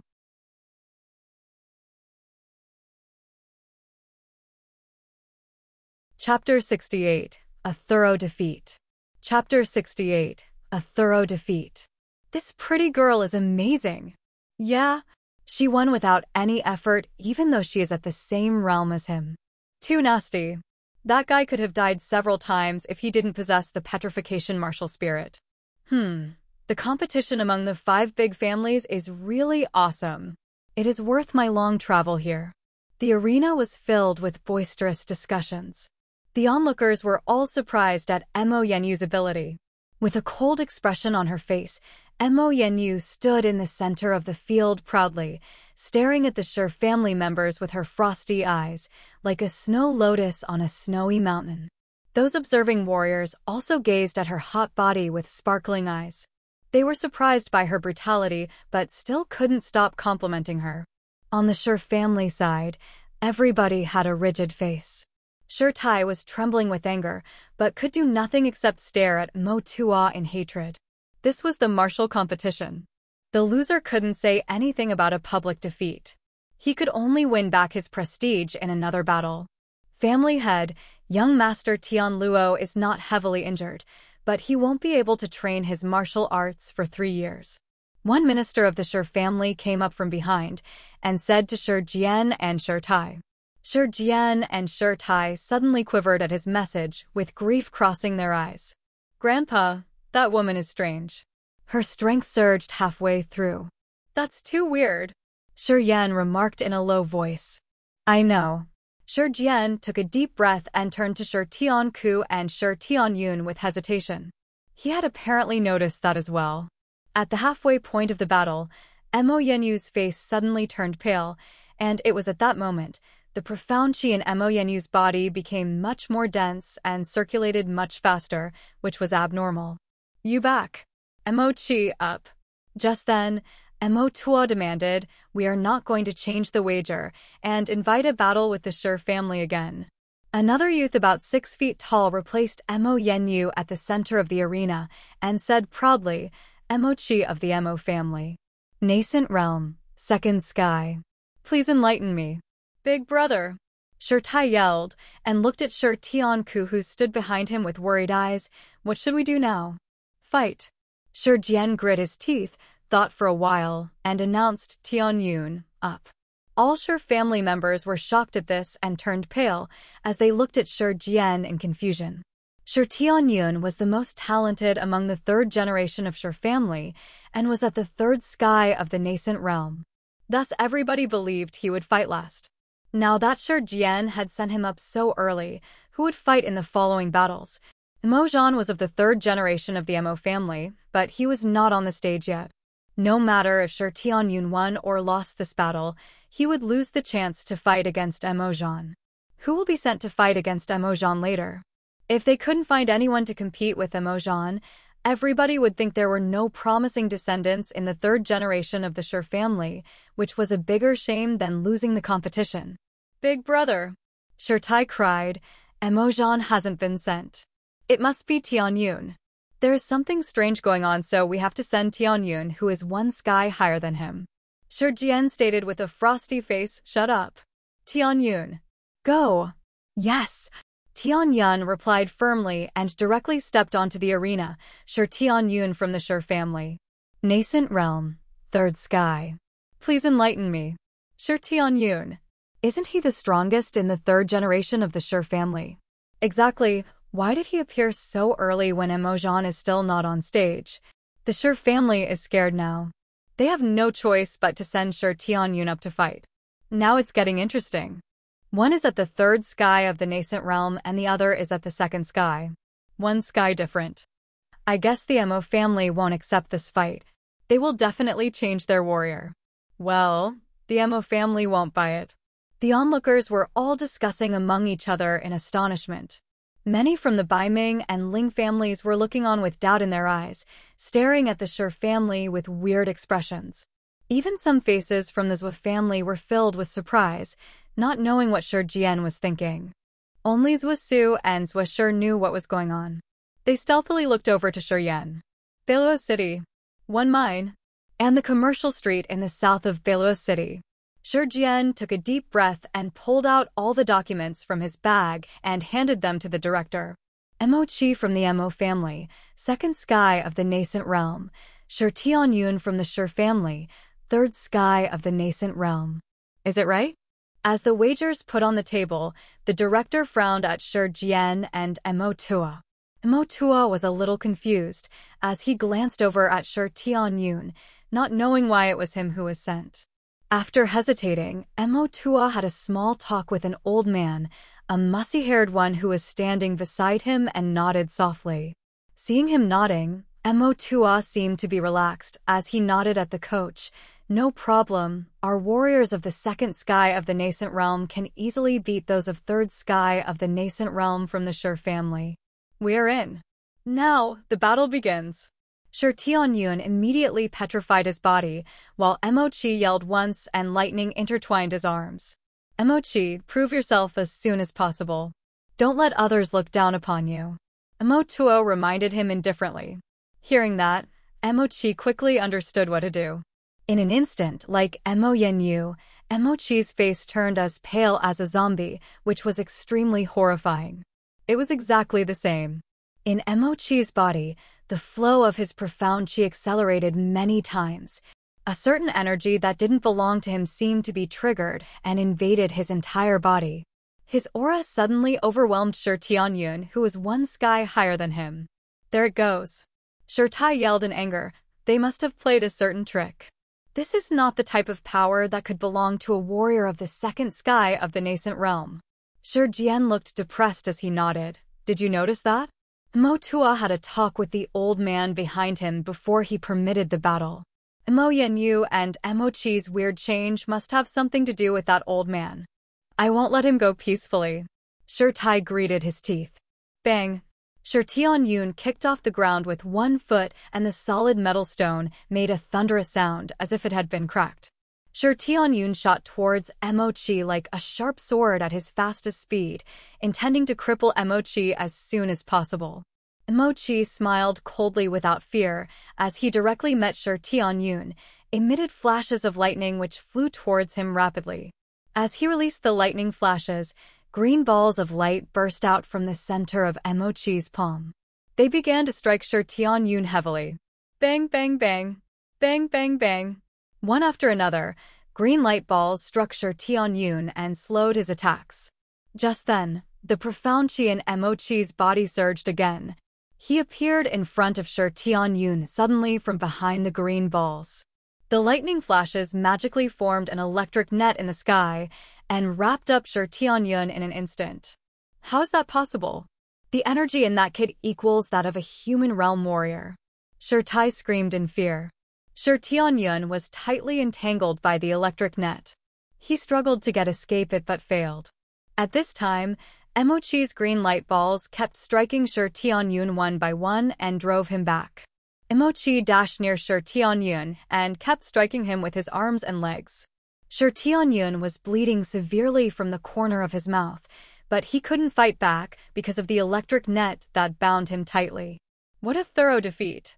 Everybody was stricken dumb in amazement as they stared at Emochi, who was merely at the second sky of the nascent realm, while he was striking Shi Tianyun, who could not fight back. What the hell is that? Who knows? Why is that kid so powerful? It's weird, too weird. Is he really at the second sky of the nascent realm? Or are the nascent realm warriors of the big families one level higher than us? Confusing. Too confusing. All the warriors nearby were dumbstruck and couldn't figure out what happened. Bang, bang, bang.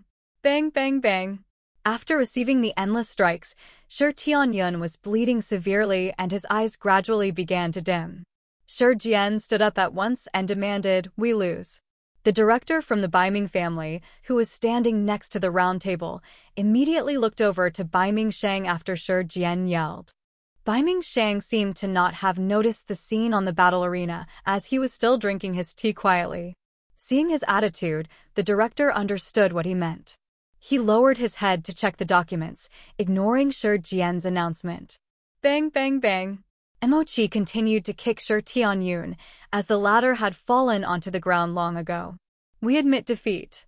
Shi Jian stared at Baiming Shang and roared. Baiming Shang finally seemed to notice it, as he raised his head and then peered at the director casually. "Battle stops. The Emo family wins," the director called out listlessly. Emochi finally stopped his attacks and took a few steps back. Smirking, he laughed, haha. Shi family descendants are all losers. He is too weak for a nascent realm, third sky warrior. It was a total waste of my time. Humph. Then he swaggered back to his family and received a bunch of compliments. Han Feng rushed onto the arena silently like a ghost and carried Shi Tianyun back, who was drowning in his own blood, and asked those family ministers to check on him. Those ministers were in a muddle, as they firstly put a handful of pills into Shi Tianyun's mouth, with serious faces. Not bothering to stare at Emotua, Shi Tai quickly pressed his hands on Shi Tianyun's chest and transmitted his profound chi into Tianyun to heal him. The battlefield turned silent at once. Those onlookers noticed this strange occurrence. They stopped gossiping, but looked at the two families in confusion. "Keep the wager, and John, you go up," Emotua announced at a low voice again, with a cold smile climbing up his mouth. "Mo-Jean from the Emo family. Nascent realm, third sky. Please enlighten me." Emojan's robust body stood in the center of the arena, and he sneered. "I'm quite curious. Does your Shi family still have people to fight me? Do you dare?" You're tuning into the Phoenix Knights YouTube channel. Don't forget to subscribe and join us on this journey to catch the most captivating stories.